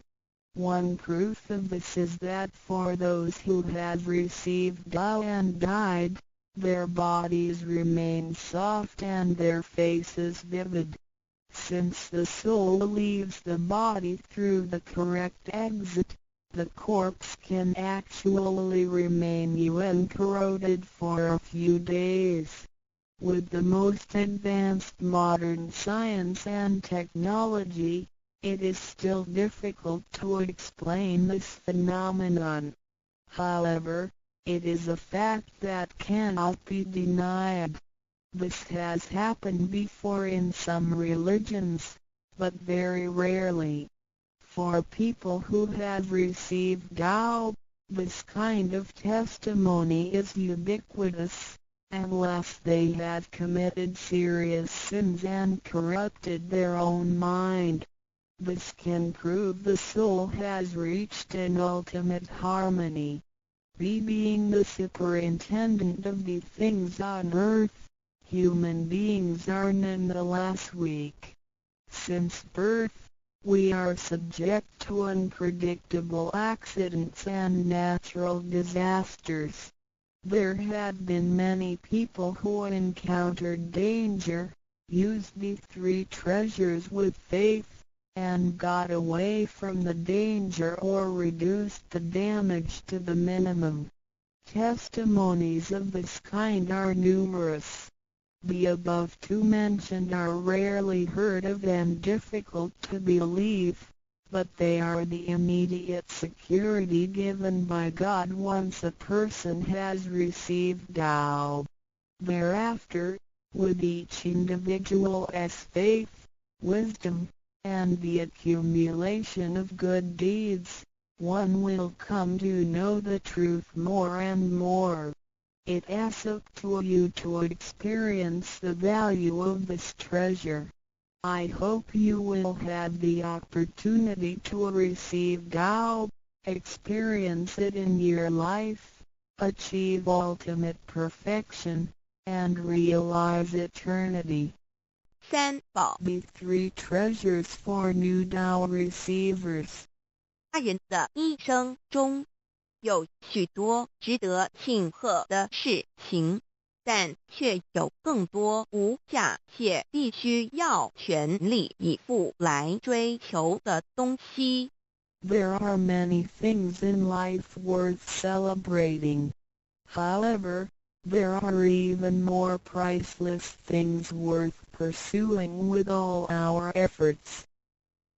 2500多年前，当释迦牟尼佛仍是王子时，亲眼目睹了人世间之生老病死，他告诉自己，一定要找到一条永恒之路。于是他放弃了王位及荣华富贵，四处去找寻名师及永久解脱的法门。后来燃灯古佛为他受记，最后他修成了正果，也留下了许多的经典，引导众生开悟正果。About 2,500 years ago, when Sakyamuni Buddha was still a prince, he witnessed the four sufferings of life: birth, old age, sickness and death. He told himself, "I've got to find the way that leads to eternity." Thus, he gave up his throne and fortune in search for an enlightening master and the way to eternal liberation. Later, he was initiated by Dipamkara Buddha and eventually reached Buddhahood. Sakyamuni Buddha's teachings were collected by his disciples as sutras. The large collection of sutras has continued to guide sentient beings even till this day. 在一般人的思维里，极有价值、罕有又很不容易得到的东西，而且是人类所一直在追求的，我们才会称之为宝。今天您在上天的恩典及诸佛菩萨的祝福下求了道，得了三宝。这道就是当初佛陀及古往今来的修行者、宗教家倾毕生之力所追寻的永恒之路。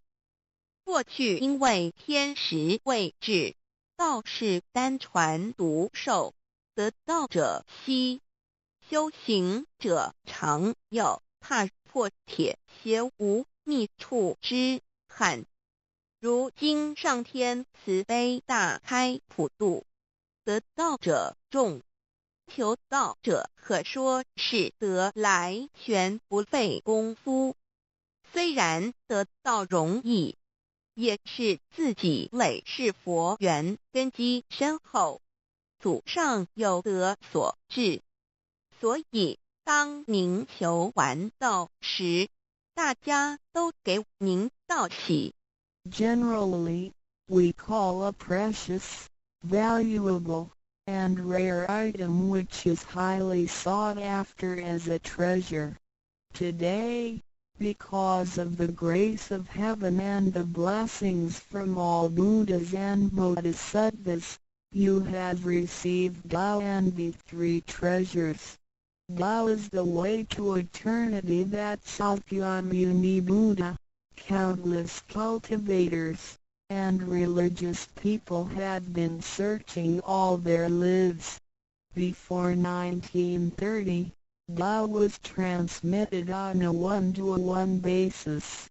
An enlightening master could only transmit Tao to one qualified individual because the timing for universal Tao transmission was not ripe. The number of people receiving Tao were scarce due to the lack of opportunity to meet with an enlightening master and receive Tao. What a pity! Because of the grace of heaven, now is the time for universal Tao transmission, and therefore, many people had the opportunity to receive Tao. Although it may seem relatively easy to receive Tao, receiving Tao is actually based on your affinity with Buddhas, your deep spiritual foundation, and the beneficence of your ancestors. Thus, after you have received Tao, everybody would express their heartfelt joy and congratulate you.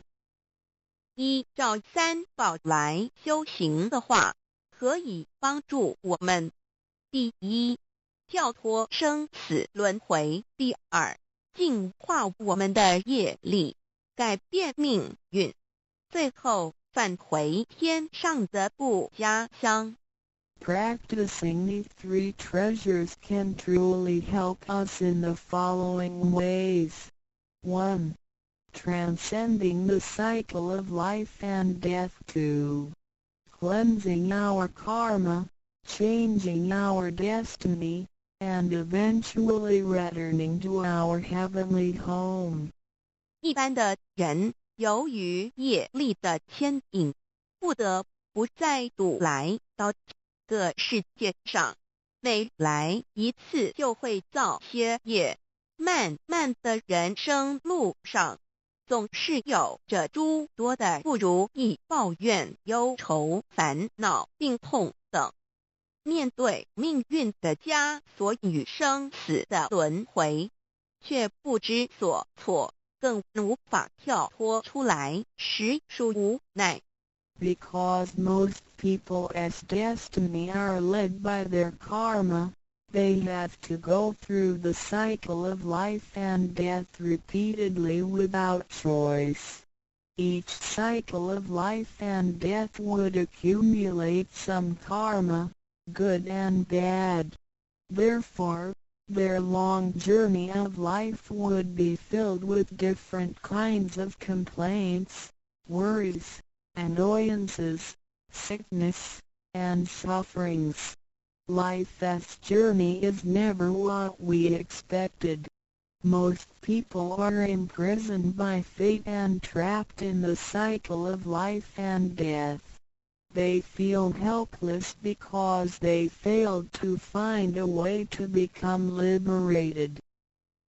我们人的身体只是灵性暂时居住的房子，当生命旅程结束时，灵性会脱离身体，进入另外一个世界，而求道时得到的三宝就是回天的凭证。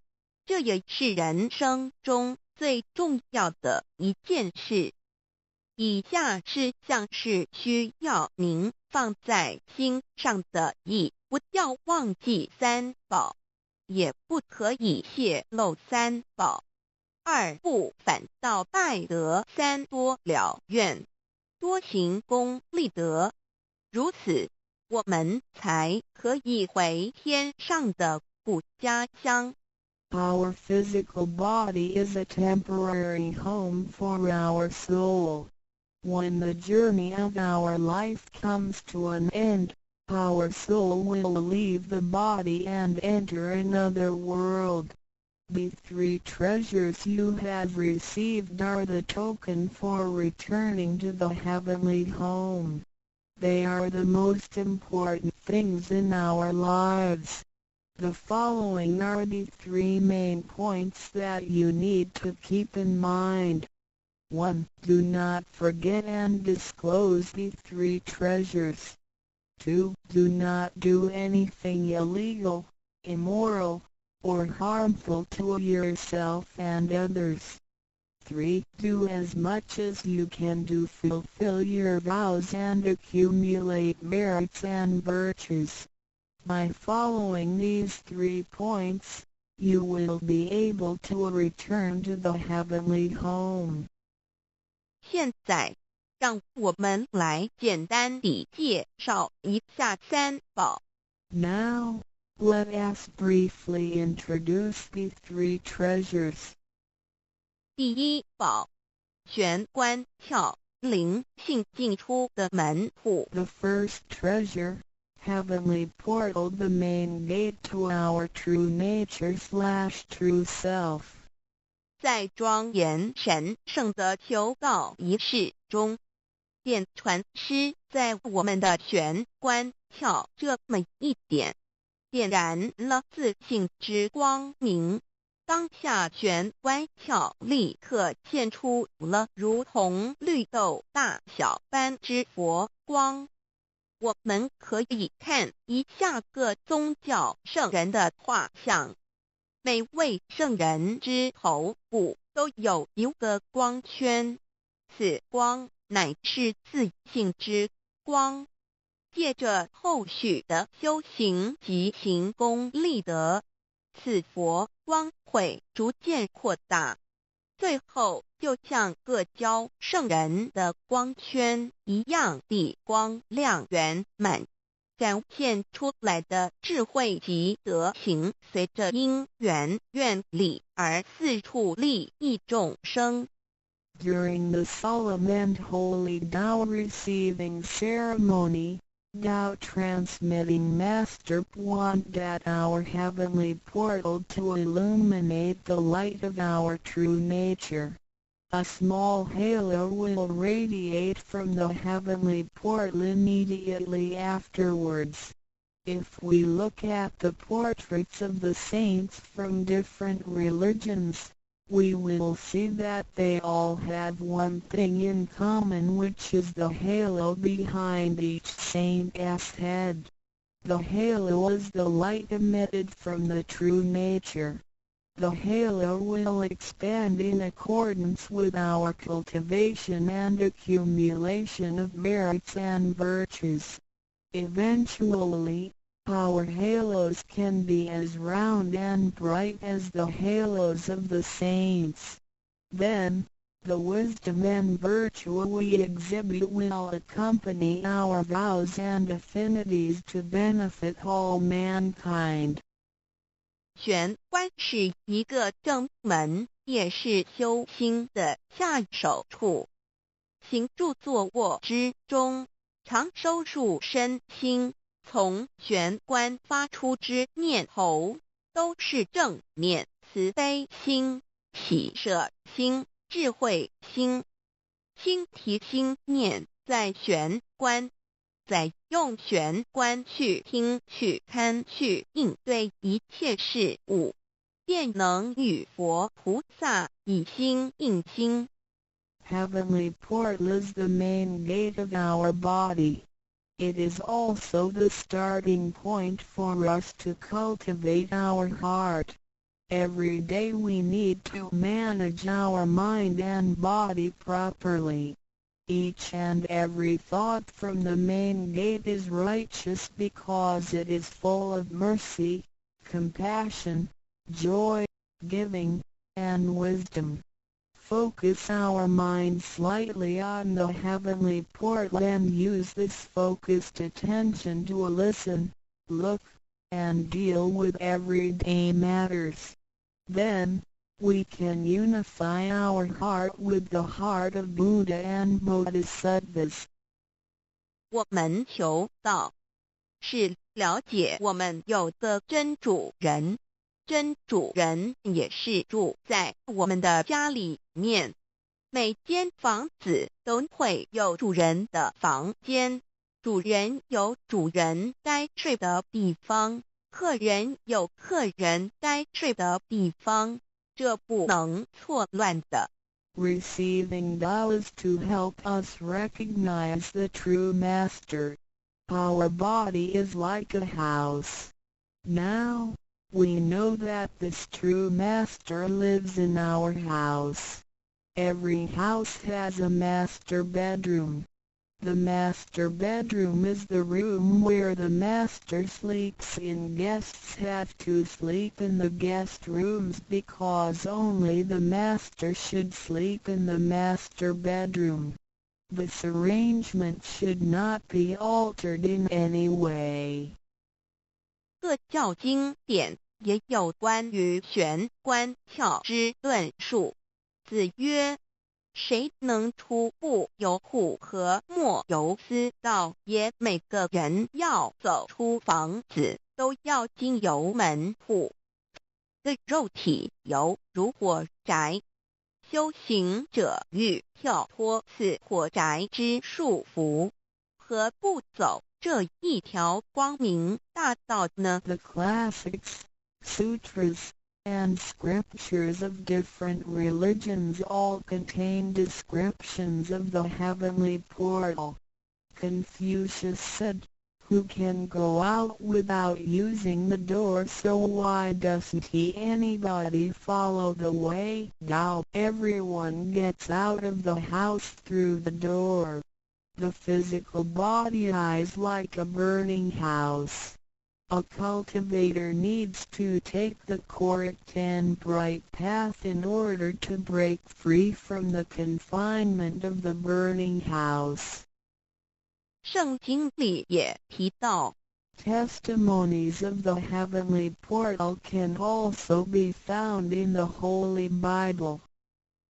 眼睛就是身上的灯， The light of the body is the eye. 你的眼睛若嘹亮，全身就光明；你的眼睛若昏花，全身就黑暗。你里头的光若黑暗了，那黑暗是何等大呢？ The lamp of the body is the eye. If therefore thine eye be single, thy whole body shall be full of light. 马太福音 Matthew 6:22 But if thine eye be evil, thy whole body shall be full of darkness. If therefore the light that is in thee be darkness, how great is the darkness? 马太福音 Matthew 6:23 The lamp of thy body is thine eye. When thine eye is single, thy whole body also is full of light, but when it is evil, thy body also is full of darkness. 路加福音 Luke 11:34你只有一只眼进入永生，强如有两只眼被丢在地狱的火里点。 It is good for thee, you, to enter into a life with one eye, rather than having two eyes to be cast into the hell of fire. 马太福音 Matthew 18:9试问是用左眼还是右眼上天堂进入永生呢？肉眼早晚会毁坏的，如何使人上天堂呢？ After reading the above verses, some questions may arise. For example, should we enter heaven and attain eternal life through the left eye or right eye, since the eyes of this physical body will deteriorate one day? How can they help us return to heaven? 玄关窍底被点开后，好好地修持，久而久之，身体内外真的会光明，连毛细孔都会发出光来。尤其是真修持练得到清闲，只是我们的肉眼看不到而已。点 Once the heavenly portal is opened, if we cultivate Tao sincerely for some period of time, then both our internal and external body parts including our pores will be luminous. This is true for Tao members who have cultivated sincerely and truthfully. However, the light or halo emitted from the body cannot be seen with the naked eye. 佛经也提及，无有正法掩藏，涅盘妙心，不立文字，教外别传点是问。佛陀所言之正法是藏在左眼或右眼呢，或是第三之真理？眼求过道的人就很清楚答案了。In the Buddhist Sutra, Sakyamuni Buddha also said, "There is the true Dharma in my eye, there is no form, there is no word for it." So where is the true Dharma hidden? Is it hidden inside the left eye or right eye, or is this Dharma hidden inside the third eye, the eye of the truth? The answer is very clear for any Tao receiver. 儒家所说的君子圣其独也，指的也是我们的自性佛性，是独一无二的，来自上天，要善加戒慎保护，莫让它受到污染。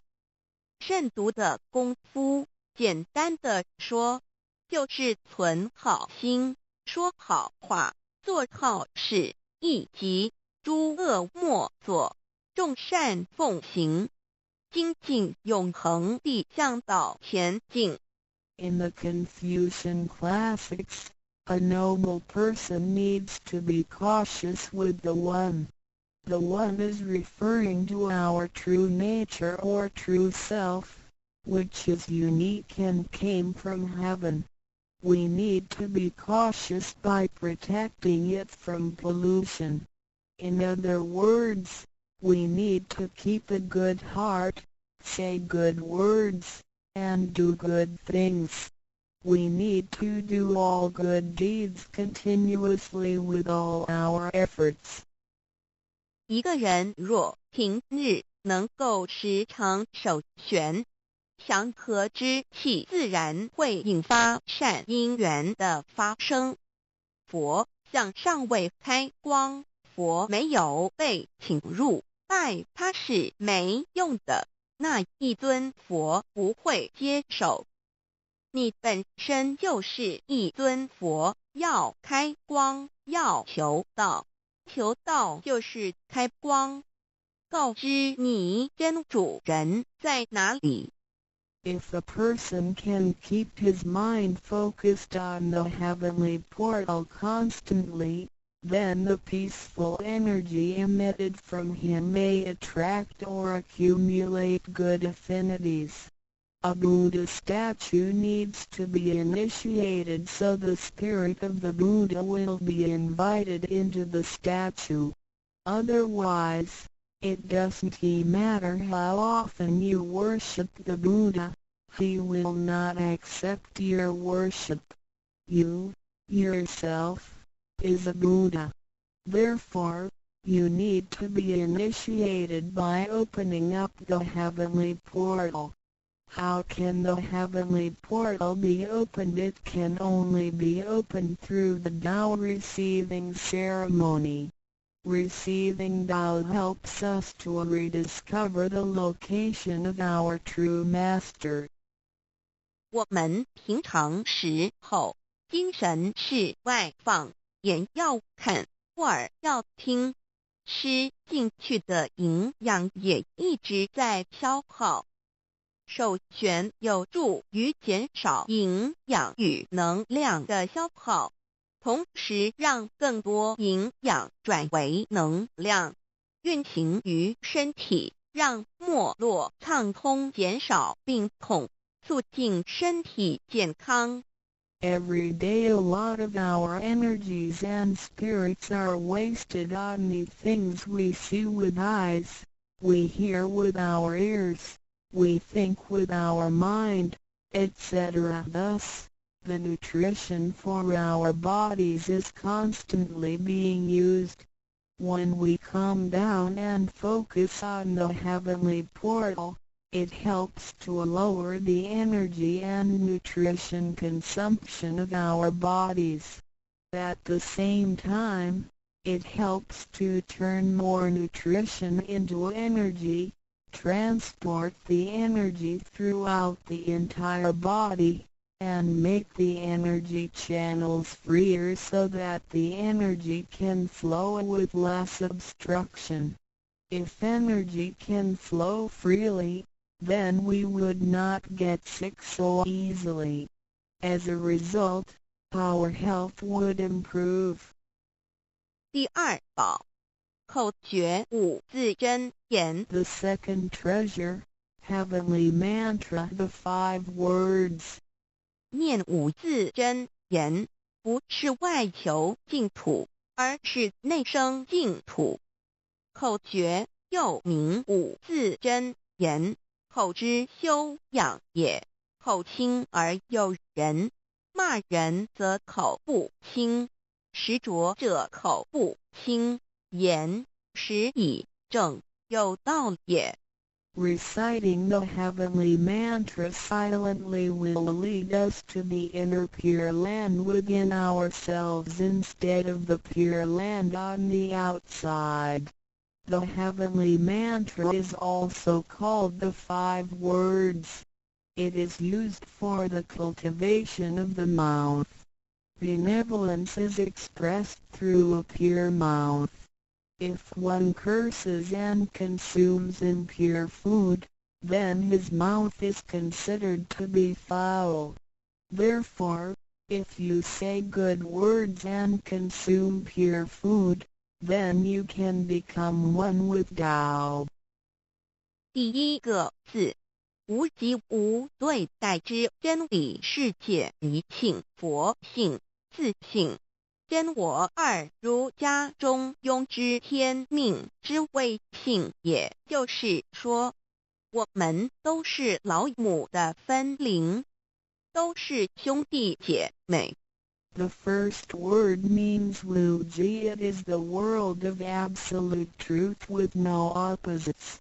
It can be explained as 1. Our true nature, Buddha nature, true self. 2. In the doctrine of the mean, what heaven or heavenly matter confers is called true nature. In other words, our spirits came from heavenly matter. In this sense, we all are brothers and sisters because our spirits all came from the same origin.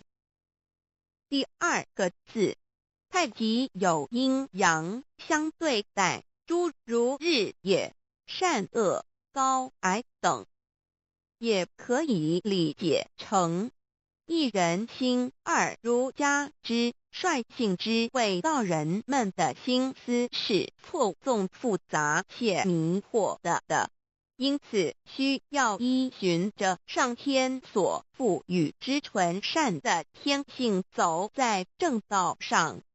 The second word means Taiji. It is the world of duality. Duality consists of having 2 opposites such as the sun and moon, day and night, good and bad, tall and short, etc. It can be explained as 1. Our mind. 3. In the doctrine of the mean, in accordance with true nature is called the way Tao. The human mind is complex and often filled with confusions. Therefore, we need to follow the true nature from heaven and take the righteous path. 第三个字，黄极物质的现象世界，它不是永恒不变的。也可以理解成一人身二儒家中庸之修道之谓教。 The third word means Wanji. It is the world of physicality which is the one we live in. Nothing in this world is permanent. It can be explained as 1. Our physical body. 2. In the doctrine of the mean, cultivating the way Tao is called education. 要走在正道上，是需要有正确的教育与引导的点。 In order to be on the righteous path, we need to have the correct education and guidance. 性心身是一贯的，性在心思万计，生命万能。性去心思尽失，生命不动，依据此诗而已。 Our true nature, mind, and body are one. Without the true nature, our mind and body are useless. 第四个字是放出去，无所不在。 The fourth word means permeating. The greatness of our true nature can permeate the universe. 第5个字是收回来，回到玄关窍里。The 5th word means contracting. Our true nature can contract and return to the heavenly portal. 我们的自信是无所不在的，而且自信是没有分别、没有对待的，才称为无极。无到极点就是没有分别对待。Our true nature is everywhere. It is absolute. It doesn't discriminate or judge. Thus, it is also known as Wuji, which means genuine emptiness. 弥勒也有慈爱之意，修行上让慈爱布满个宇宙，就如同老母及诸佛菩萨对众生的爱是没有空间的限制的。The 4th and 5th words can be combined to mean mercy and loving kindness. As we cultivate, we learn to love all things in the universe with mercy and loving kindness, just like how Lao Mu, Heavenly Mater, Buddhas, and Bodhisattvas love all sentient beings without spatial limitations. 常念5字真言，你就与弥勒祖师及供活佛老师有感应，遇困难时感应就快，心不平静时默念5字真言，有问题时静不下来时默念5字真言，就有妙智慧。当念到一心不乱时，意志可穿越时空，直入佛之愿力之间，让能量发挥到极致。By silently reciting the heavenly mantra often, you will create a strong bond with Maitreya Buddha and Jigon Living Buddha. Then come whenever you encounter some difficulties, Buddhas will get the signal more quickly. When you feel unease or disturbed, recite the heavenly mantra silently in your heart, then your great wisdom may arise to help you resolve any difficulty. And when you silently recite the heavenly mantra with full attention, your willpower can permeate through time and space, and enter the power of Buddha's vows. Then, the strength of the mantra will reach ultimate attainment. 孔老夫子说过，人莫见于流水，而见于止水。诚心专注一念诵5字真言，有助于内心的平静祥和，更清楚地看清自己，遇到事情时能做出更正确的判断与决定，并更有效地完成工作任务。Confucius said, "Men do not look into running water as a mirror, but into still water." Silently reciting the heavenly mantra with sincerity and full attention helps to pacify our mind. As a result, we can see ourselves more clearly, make judgments and decisions more correctly, and complete daily tasks with more efficiency. 第3宝，合同学习宽恕。 The 3rd treasure, heavenly hand sign learning to be forgive. 手抱合同也意味着与仙佛合，与仙佛同，把我们的佛心、自信、愿力和诸佛菩萨的佛心、自信、愿力相合在一起。我们和同修之间要和，才能同人与人之间要和要同，就要学习恕道，也就是己所不欲，勿施于人，学习宽恕。就像耶稣在十字架上所说的话，就是一种宽恕。人与人之间多一些体谅宽恕，才能和，才能同。若小同都无法做到，如何世界大同呢？此手印也是回天的一个凭证。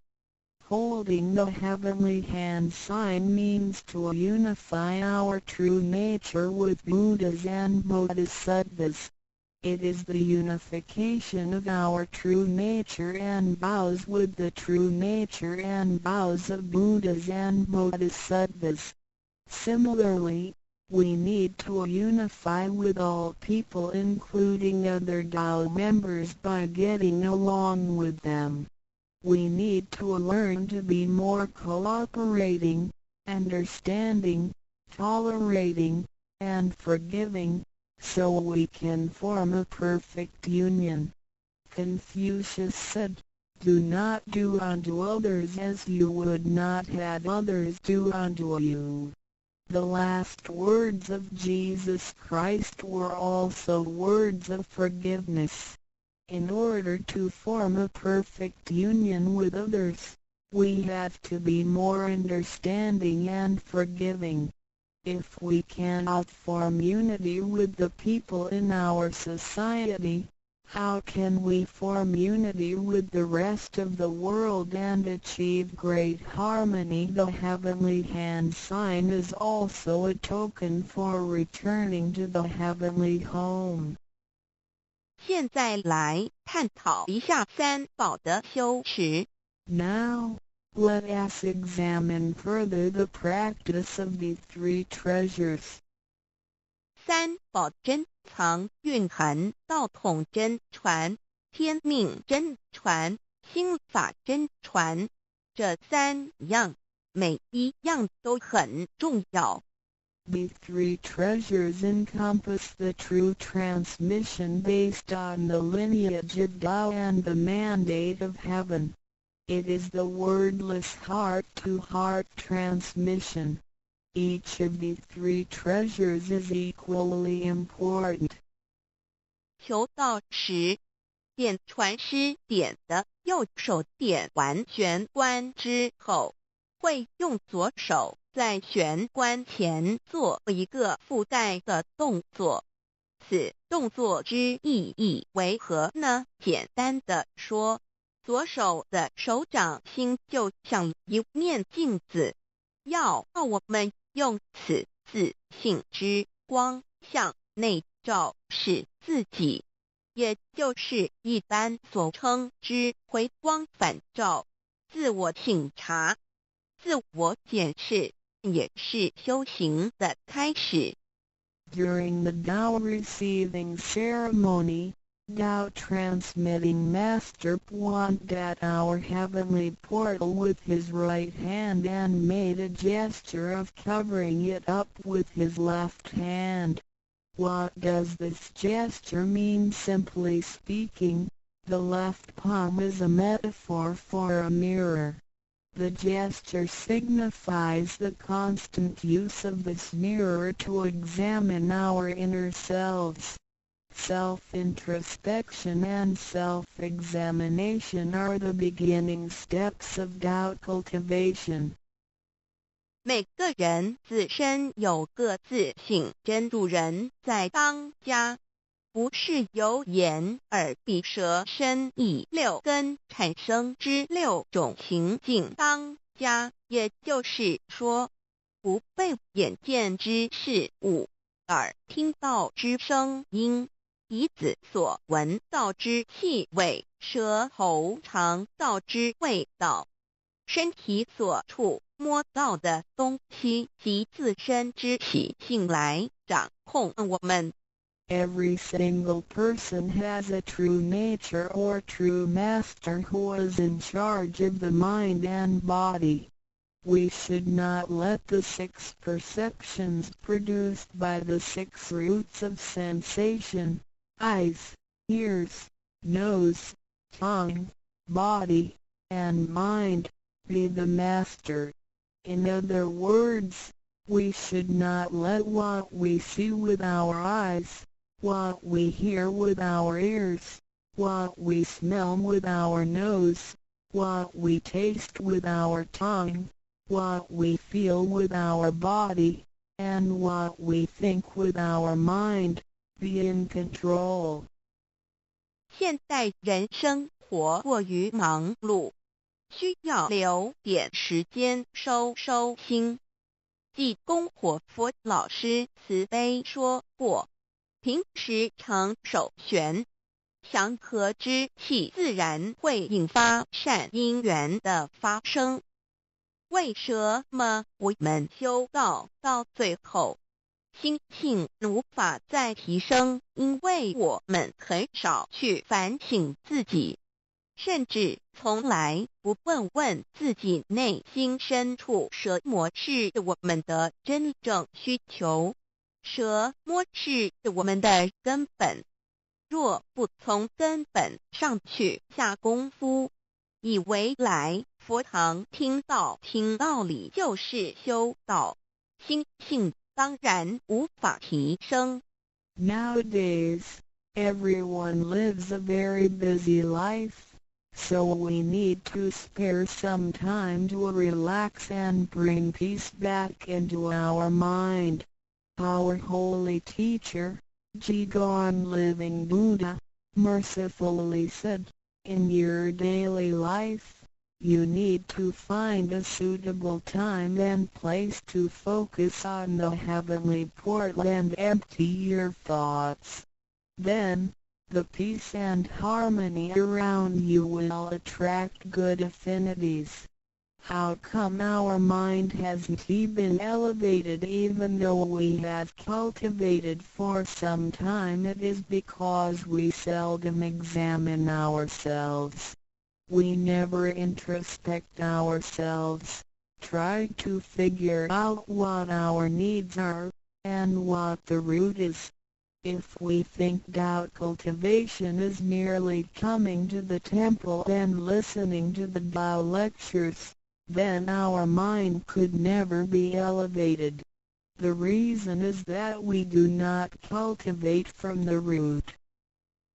光可以说是动植物的一个生命之原点和同，代表一阴一阳融合在一起，正负阴阳磁场能相通。守道和同，平日诚心敬意叩首礼拜，加上佛光的照耀及平日的行功立德，对身心健康有莫大之助益。Light can be recognized as the source of life for animals and plants. The heavenly hand sign symbolizes the combination of yin and yang and the connection between the positive and negative magnetic fields. When we hold the heavenly hand sign and pay respect to heaven and Buddhas wholeheartedly, the heavenly light will shine on us. This heavenly blessing and the daily accumulation of merits and virtues will benefit us greatly in every aspect. 修持三宝时，首先要做的就是自我的反省，然后向第一宝自信佛忏悔感恩。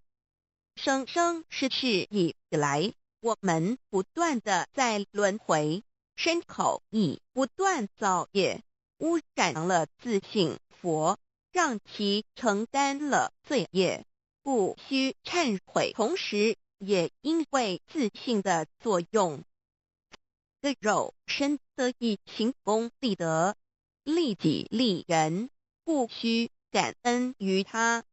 When practicing these 3 treasures, The first thing we need to do is to truly introspect ourselves.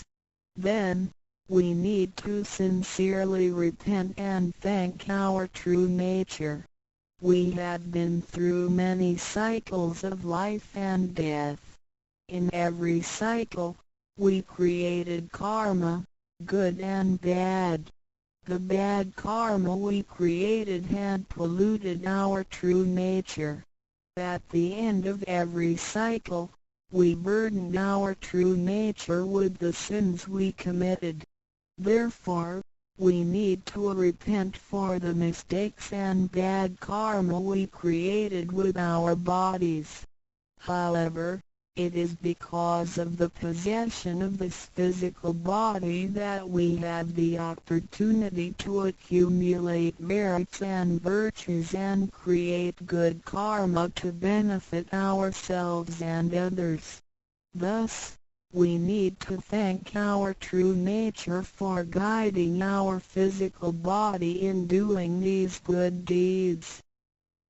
第二宝，常默念五字真言，让心中的爱自然流露出来，爱自己，爱众生。第三宝，多包容宽恕别人。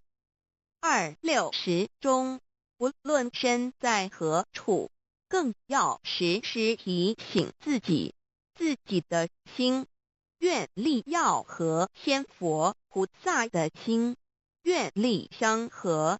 If you silently recite the second treasure, the heavenly mantra, often, then you will naturally love yourself and all sentient beings. If you use the third treasure often, then you will be reminded to be more tolerant and forgiving. Always remind yourself that you need to unify your heart and vows with the heart and vows of Buddhas and Bodhisattvas. 道场处处都是行功了愿的机会，要多行财师、法师、无畏师，度化更多众生返回不家乡。如此，必得上天加批拨转，不好的业力会逐渐消减，从此改变了命运。当然，当我们在布施或为上天办事时，目的并不在于希望能交换到上天的祝福，让自己得到什么好处。事实上，是因为我们的诚心敬意和无条件的付出感动了上天，继之而来的就是加诸在我们身上的恩典与拨转，这是任何人都无法阻挡的。There are many opportunities within the Tao Society for one to accumulate merits and virtues. We need to seize every opportunity to help more people to return to the heavenly home by making some material contributions, truth sharing, and voluntary contributions. As a result, we will receive blessings from heaven. Then, we can change our bad fortunes and bad karma into good ones, so our destiny can be changed as well.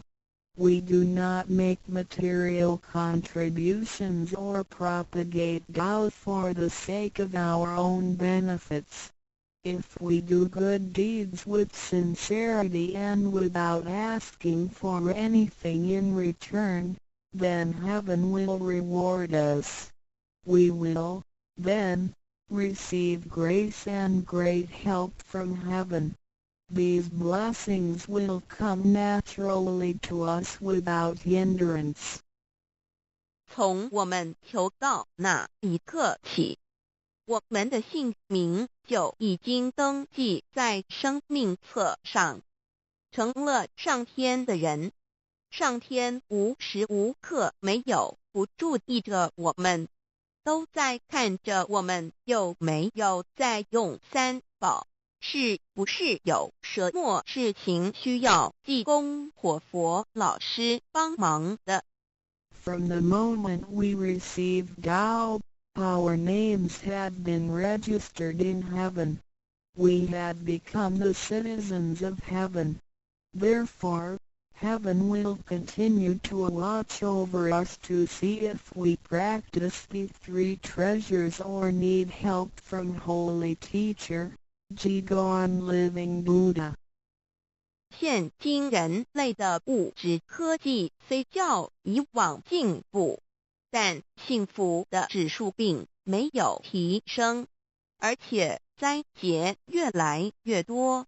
部分的原因在于人的负向思考与行为、自私与贪婪，造成价值观的扭曲与变相。有太多的人对未来都有着不乐观、不安定的感觉。面对着下一代的子孙，我们能留给他们什么呢？想要圣凡如意，就先问自己有没有众圣轻凡。圣事就是上天所在办理的普度众生之事，凡事就是和我们个人相关之人间事。有句俗话说，你看重上天的事，上天也必定重视你的事点。 Technology and living conditions have improved tremendously in the 21st century, but the index of happiness hasn't risen at all. In addition, there is an increase of natural and man-made disasters. This is partly caused by humans' negative thinking and behaviors, greed, and selfishness. These thinking and behaviors twisted the values of our society. Therefore, there are a lot of people who are pessimistic and uncertain about the future. So what can we give to the next generation if we want our worldly and holy affairs, the work of heaven, to be smooth and successful? Then we need ask ourselves if we have prioritized our holy affairs over worldly affairs. Holy affairs are defined as activities of truth-sharing and doubt propagation, and worldly affairs are defined as our day-to-day activities and matters. There is a saying, if you prioritize the work of heaven, heaven will prioritize your affairs as well.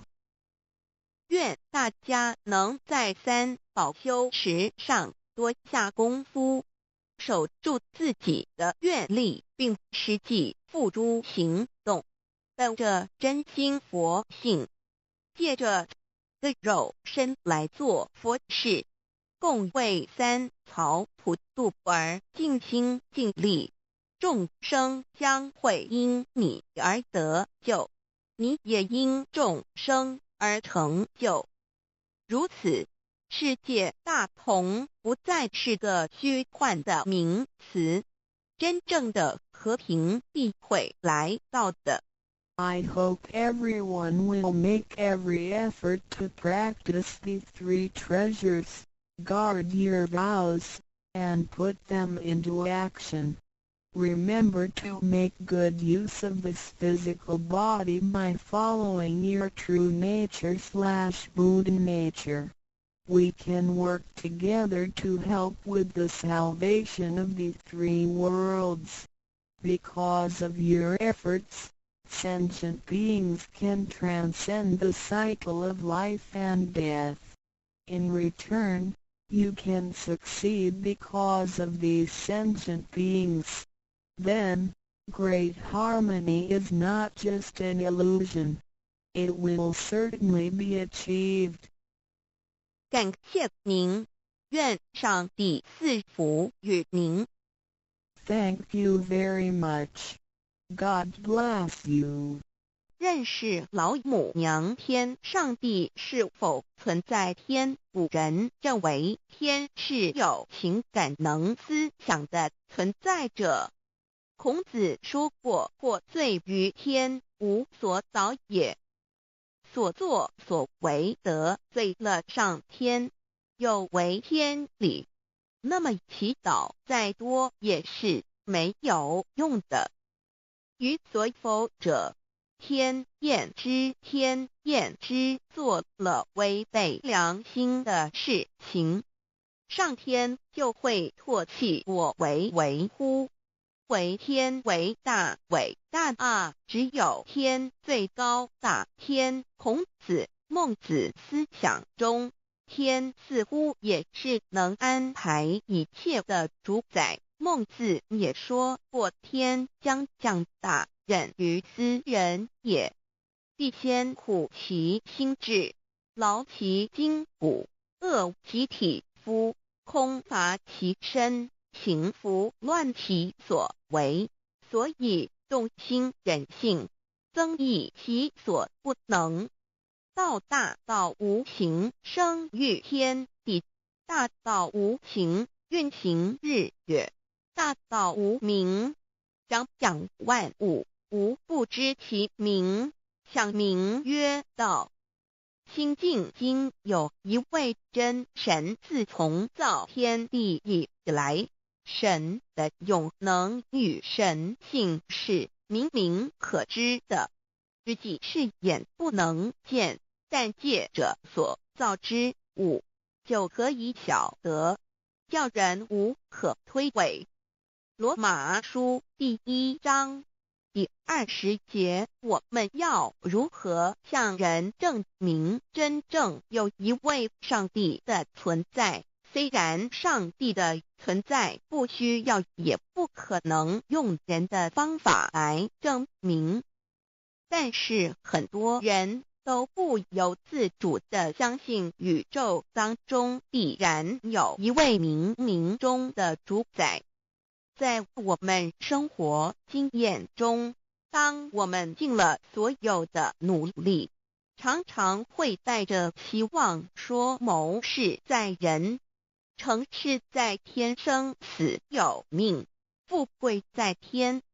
当事情不太顺利时，我们也常安慰自己说天无绝人之路，若事情已经绝望了，我们只好叹息天不从人愿。最后事情若起死回生时，我们会高兴地说天理昭昭，老天有眼。有一位真神上帝，看不见的并不表示就不存在，如空中有许多电波承载着美妙的音乐影像，虽然看不见电波，只要能借着适合的方法收音机电视，我们不但能知道电波的存在，而且能与这些电波有正确的接触。上帝虽然是我们肉眼所不能见，但借着他所创造的浩瀚宇宙和微妙自然，我们就能知道有一位真上帝，万物的创始者。有一位真神太初有道，道与神同在，道就是神。这道太初与神同在，万物是借着他造的，凡被造的没有一样不是借着他造的。新约约翰福音1:13，圣经创世纪1.01分。 5 General 1:1 起初神创造天地， General 1:2 地是空虚混沌渊面黑暗，神的灵运行在水面上。 General 1:3 神说要有光，就有了光。General 1:4 神看光是好的，就把光暗分开了。General 1:5 神称光为昼，称暗为夜，有晚上，有早晨，这是头一日。老母娘上帝阿拉，万物之真宰，明明上帝无量心虚至尊至圣三界十方万灵真宰老母娘，明明上帝老母娘，生天生地生万物，为天地万物生灵之真主宰，又称无生老母，又称明明上帝。上帝当知道，我们所敬奉的真神，就是四书五经所说的上帝。这真神两个字和上帝两个字，音虽不同，意思却是一样。就如大雅所说的音之谓丧失，可配上帝。朱子说，上帝就是天的主宰。小雅上说，按形体而论，就叫做是天；按主宰而论，就叫做是地。既是朱子和程子两个讲解，和真神两个字的意思是一样，就可以明白，我们所敬奉的真神，就是古年间的圣人所敬奉的上帝。基督教辟邪归正论第56页，老母娘清净经云：大道无形，生育天地，可知天地之源出自于道，未有天地，先有此道。道德经首母章第52，天下有始，以为天下母。既得其母，以知其子，父守其母，莫身不在。皇母训子十戒，三戒为道如尊我如尊，生克制化老身份。三戒十方母为主，养育圣凡一灵根。道生一，一生二，二生三，三生万物。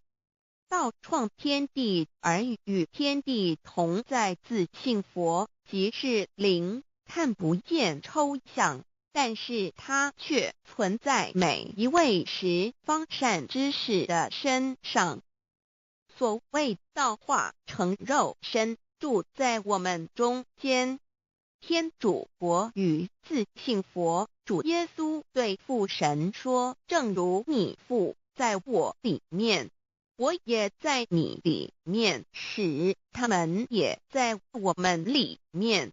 约翰17:21，道德经混成章第25，有物混成，先天地生，即七辽兮，独立而不在，周行而不殆，可以为天地母。吾不知其名，自之曰道，强为之名曰大。大曰始，始曰远，远曰反。故道大，天大，地大，人亦大。欲中有四大，而人居其一焉。人法地，地法天，天法道，道法自然。大万军之耶和华说，从日出之地到日落之处，我的名在外邦中必尊为大。在各处人必奉我的名烧香马拉基书1:1，老子曰：道大，天大，地大，人亦大。道德经混成章第25，皇母老母娘即是无极老母，无极老祖，无生老母，皇母天父，天上的父耶和华万军之耶和华神，上帝真神，阿拉真神主，真主，造物主，为皇上帝，明上帝造真理，老母娘慈训，明灵异变光，上帝赐而真宝藏，无量慈怀传意旨，清虚大化救援，皇至尊无上威灵力，至圣心法，复贤良三界法，与慈云布十方，共沐朝母娘，万灵归根乐欢喜，真载无为居天堂，老母娘上帝，阿拉万物之真载，明上帝，无量清虚至尊至圣三界十方，万灵真载，一点明上帝圣号之意义，明是代表先天纯阳光明本性，所以明不为是超越现象界的明，且是内在的明。超越现象界的明为天命，内在的明为人具足的本性良知。上帝即宇宙的最高主宰，他是诸天神圣三世诸神之本，也是宇宙唯一至尊的神。他不但是灵性之根源，也是创造宇宙生育天地运行日月长养万物的大主宰。在人而言，亦如无人本具之本性良知，如帝尧之大仁，虞舜之大巧，夏禹之大功，文王之大德，周公之大才，老子之感应，孔子之忠恕，释迦之能静，耶稣之博爱，穆圣之清真，观音之大慈，世子之喜舍，文殊之大智，普贤之大行，弥陀之平直，关圣之刚正，纯阳之虚明，五目之精中，等十方众圣，三世诸佛，一切奥义妙理，无量智慧功德，神通妙用，全是由上帝的性体中流露出来的。上帝的性体尽虚空遍法界，我们所看到的一切，所看不到的一切，全是上帝所变现的，所以我们时时刻刻都是与上帝同在的。上帝的灵光大而无极，范围天地，小而无内，细入无间。凡是日月星辰，江海景泉，白云彩虹，雨露霜雪，一花一木，一草一蛋，宇宙森罗万象，全在上帝的性海中。无量清虚形容明上帝是无量智慧之根本，无量妙行之本处，无量功德之源头，是真空妙有，虚灵不灭的。至尊至圣世尊崇其位为至尊至贵，至高无上的，敬奉其德是圆融完美无缺的。三界十方，三界是指欲界、色界、无色界。十方指东西南北东南西北东北西南上下，表上帝的性体尽虚空遍法界无所不在。 X 三界28天图万灵真在说明上帝的圣灵大而无极，范围天地，小而无内，细入无间，为万有之本源，万化的真主宰。所以明明上帝为一切生灵的大总持。在传统道场亦有尊称为无生老母或以母字为代表，其意义如同明明上帝，具有形上义与形象义，为万物苍生生命的大本源头。三界十方万灵真在至尊至圣无量心虚言其本体尊崇其位敬奉其德载主其尊用在万灵便不恒用在不无言为范其及形容其大说明其相明明上帝母字与母同音同义，字形与父母字相近。母字的情义一点中家中是天下之大本，代表体是阴阳，代表用。体用合一为母，有体无用则至空，有用无体乃直相，即体即用即用即体，体用合一即是佛也。二点点代表无极，点代表真如本心。三点中线拉直透出圈外，表示超乎太极之外，贯乎太极之中。四点母字正转90度，表示先天灵性之母。先天母乃外灵主宰，灵性之母心无形，永久之如来自性。太极字的形义中是天下之大本，代表体。两点是阴阳，代表用。从代表无极，动生阴阳从直心代表真如本心。太极图各教圣人对老母娘的尊称一点如叫天上帝明明上帝为皇上帝等，中庸交涉之理，所以是上帝。天命之谓请，诗经小雅明明上帝昭灵下土，大雅上帝灵汝无二耳心。书经汤告为皇上帝降中于下民，若有恒性。二点佛教大日如来毗卢遮那无生等法华文具会本法身如来名毗卢，此翻译遍一切处。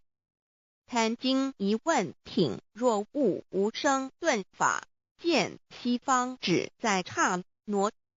大日经书亦云，梵音毗卢遮那者，是日之别名，即除安片名之意也。同16曰所谓毗卢那者，日也。如世间之日，能除一切暗明，而生长一切万物，成一切众生是也。今法身如来亦复如是，不以为喻也。三点道教无道无极天尊等，道德经有物混成，先天地生，即悉了悉，独立而不改，周行而不殆，可以为天下母。吾不知其名，自之曰道。天下万物生于有，有生于无。四点也叫真神耶和华天主天父上帝等。圣经创世纪上帝照自己的形象创造了人。五点回教阿拉真主。乌克兰经卷一奉大人大慈真主之名，六点先天大道无生老母明明上帝无量心虚至尊至圣三界十方万灵真在。真竹古兰经，如果你问他们谁创造了天地，制服了日月，他们必定说真主296亿。如果你问他们谁从云中降下雨水而借雨水使已死的大地复活呢，他们必定说真主2963。真主古兰经，他是真主，是独一的主112真主是万物所仰赖的1122，他不生也不被生1123，没有任何物可以与他匹敌1124，真神道上帝生命在他头，这生命就是人的光，内光是真光，照亮一切生在世上的人。这等人不是从血气生的，不是从情欲生的，也不是从人意生的，乃是从上帝生的，道成了肉身，住在我们中间，充充满满的有恩典有真理。约翰福音1491314，耶和华 Yav 耶和华 Yav/Yahweh/ 的称呼，在原文之意义，乃是自有拥有的他，亦即不生不灭诸天之国与神之国，神为诸天之国之上的主宰，母居里天，在诸天之上，为万灵真宰。诸天之国与神之国，宇宙能量，整个宇宙充斥着舞动的能量。除了此舞动的能量，我们的宇宙一无所有。在某个时间点，这些能量分成许多有知觉的能量与无知觉的能量，从而有一分为二，就对立。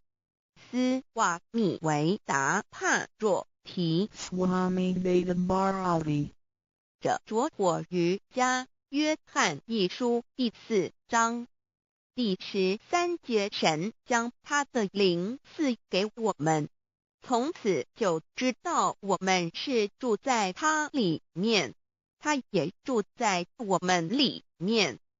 约翰一书3:24，遵守神命令的，就住在神里面，神也住在他里面。我们所以知道神住在我们里面，是因他所赐给我们的圣灵。神的灵住在我们里面何处？约翰一书与约翰福音在文体上颇相似，因此可能是来自于同一个作者。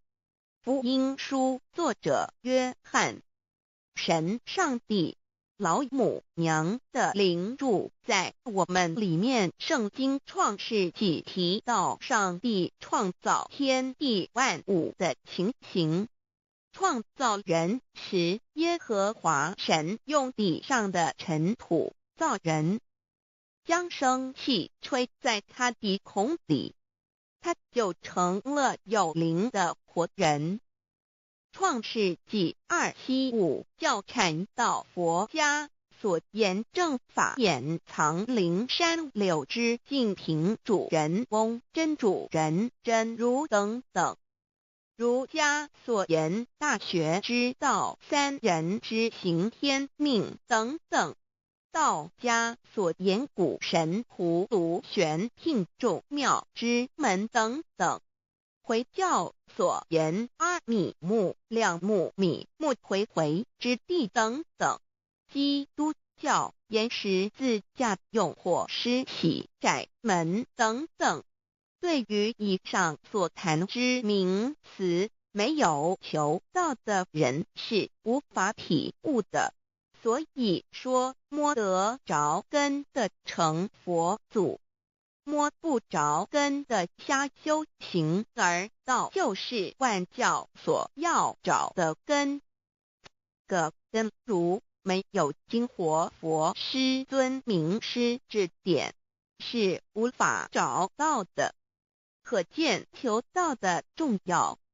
经典印证亦无有正法掩藏，涅盘妙心，实相无相，为妙法门，不立文字，教外别传。二佛在灵山莫远求，灵山只在汝心头，人人有个灵山塔，好像灵山塔下修。正法密传世尊在灵山会上，拈花示众，是时众皆默然，唯迦摄尊者破颜为笑。世尊曰：无有正法掩藏，涅盘妙心，实相无相，为妙法门，不立文字，教外别传。复主摩诃迦摄。世尊至多子塔前，命摩诃迦摄分作令作，以僧伽梨为之。遂告曰：吾以正法掩藏，逆复于汝，汝当护持。五灯会元卷17佛释迦牟尼佛著僧伽梨比丘3之一，华译为众句11，又称为大一，由9条至25条制成，是作大法会，或是见国家元首重臣时所穿的。正法密传会能及会祖义。三无度世，足以袈裟遮围，不令人见。为说金刚经，至因无所住而生其心，慧能言下大悟，一切万法不离自性。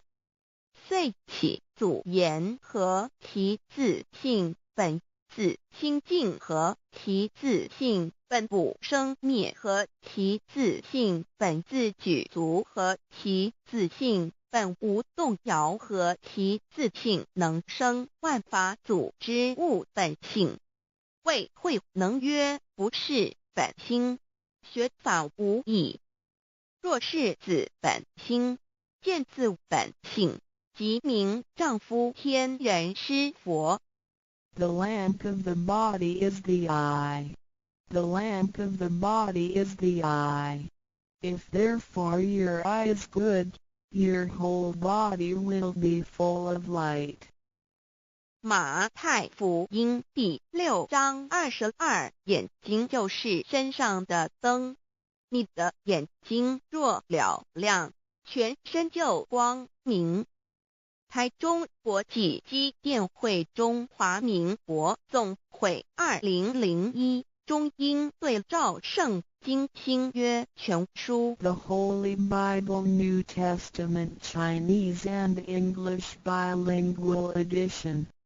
窄门圣经马太福音第7章1-3 Enter by the narrow gate, for wide is the gate and broad is the way that leads to destruction, and there are many who go in by it. 你们要进窄门，因为引到灭亡。那门是宽的，路是大的，进去的人也多。台中国际机电会中华民国总会2001中英对照圣经新约全书 The Holy Bible New Testament Chinese and English Bilingual Edition. 窄门圣经马太福音第7章1-4 Because narrow is the gate and difficult is the way which leads to life, and there are few who find it. 因到永生，那门是窄的，路是小的，找到的人也少。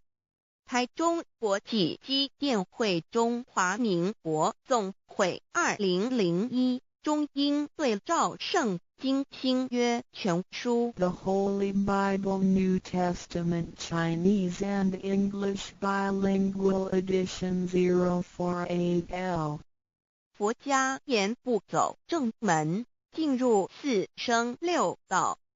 胎生二牛马羊狗之类，卵生眼鸡飞禽之类，湿生口鱼虾水族之类，化生以马以蚊虫之类，泥丸公气天神，度其在世投胎为人，任母归根修道，目的在离苦的乐为有任母归根，方能超生了死生，登圣域贤官，永脱苦海。母自垂武，教皇母慈是这恩师，一指点杀身难报，重如山恩四海，实际心怀若不受师指点，怎能脱苦？又怎能了生死？不受考灾，上超祖，下应孙权凭师力，各应当报大恩。尊师安排皇母10诫，第7诫，五教圣人提出了诚恳的呼吁，一点穆罕默德可兰经文难了死，肃拜真师反尧西。2点耶稣基督圣经空是玄真义，赞美诗词作高歌。3点太上老君道德5前卫严谨，肃拜公常早归根。4点释迦牟尼真空，非空法非法，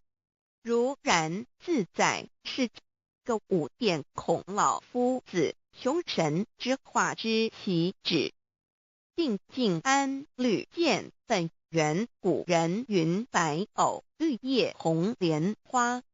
3角原来是一家3大圣人发庆礼，得了窍妙，回老家务有本末，事有终始，之所先后，则敬道矣。信教不爱修道，但不宜只有信教，耽误修道，本末倒置，实在可惜。点老母娘的奥妙道在使逆东郭子问于庄子曰：所谓道，呜呼！在庄子曰：无所不在。东郭子曰：其而后可？庄子曰：在蝼蚁。曰：何其下也？曰：在蹄。百。曰：何其欲下且？曰：在瓦辟。曰：何其欲甚且？曰：在使逆。东郭子不应。庄子曰：夫子之问也，故不及直。正或之问于监视律系也，每下狱况，汝为莫必，无乎陶物。只道若是，大言亦然。周天贤3者，一名同时，其之义也。庄子之备有第22老母娘的心声，3山坡母子礼，乃不得已。皇母训子10诫，1诫，亦当初天未分，混沌未探，妙明明无人，我空空一团。9六一元佛子先天同具，无忧愁无烦恼，自在安然。先兄弟先姐妹生来伴，随母来随母去，不离身边。极乐国任逍遥，随意玩耍，成青龙跨彩凤，无量尊严，不惧寒不惧暑，无数无管无阴阳，无对待，治理纯然暇，无事任遨游，先天妙境门卷来，或下棋，或将琴弹诗的是仙桃，点琼将玉一穿的是登云鞋，仙衣仙山，老母娘的心声。二论无极为圣域至善宝，静静而应通，万法万类根源，自从那骄子会气数以道为母，我命七佛治理坤乾，万八在气数定天使成就，又待至丑会满地是完全清气，升为天盘布至星斗浊气，降凝为地图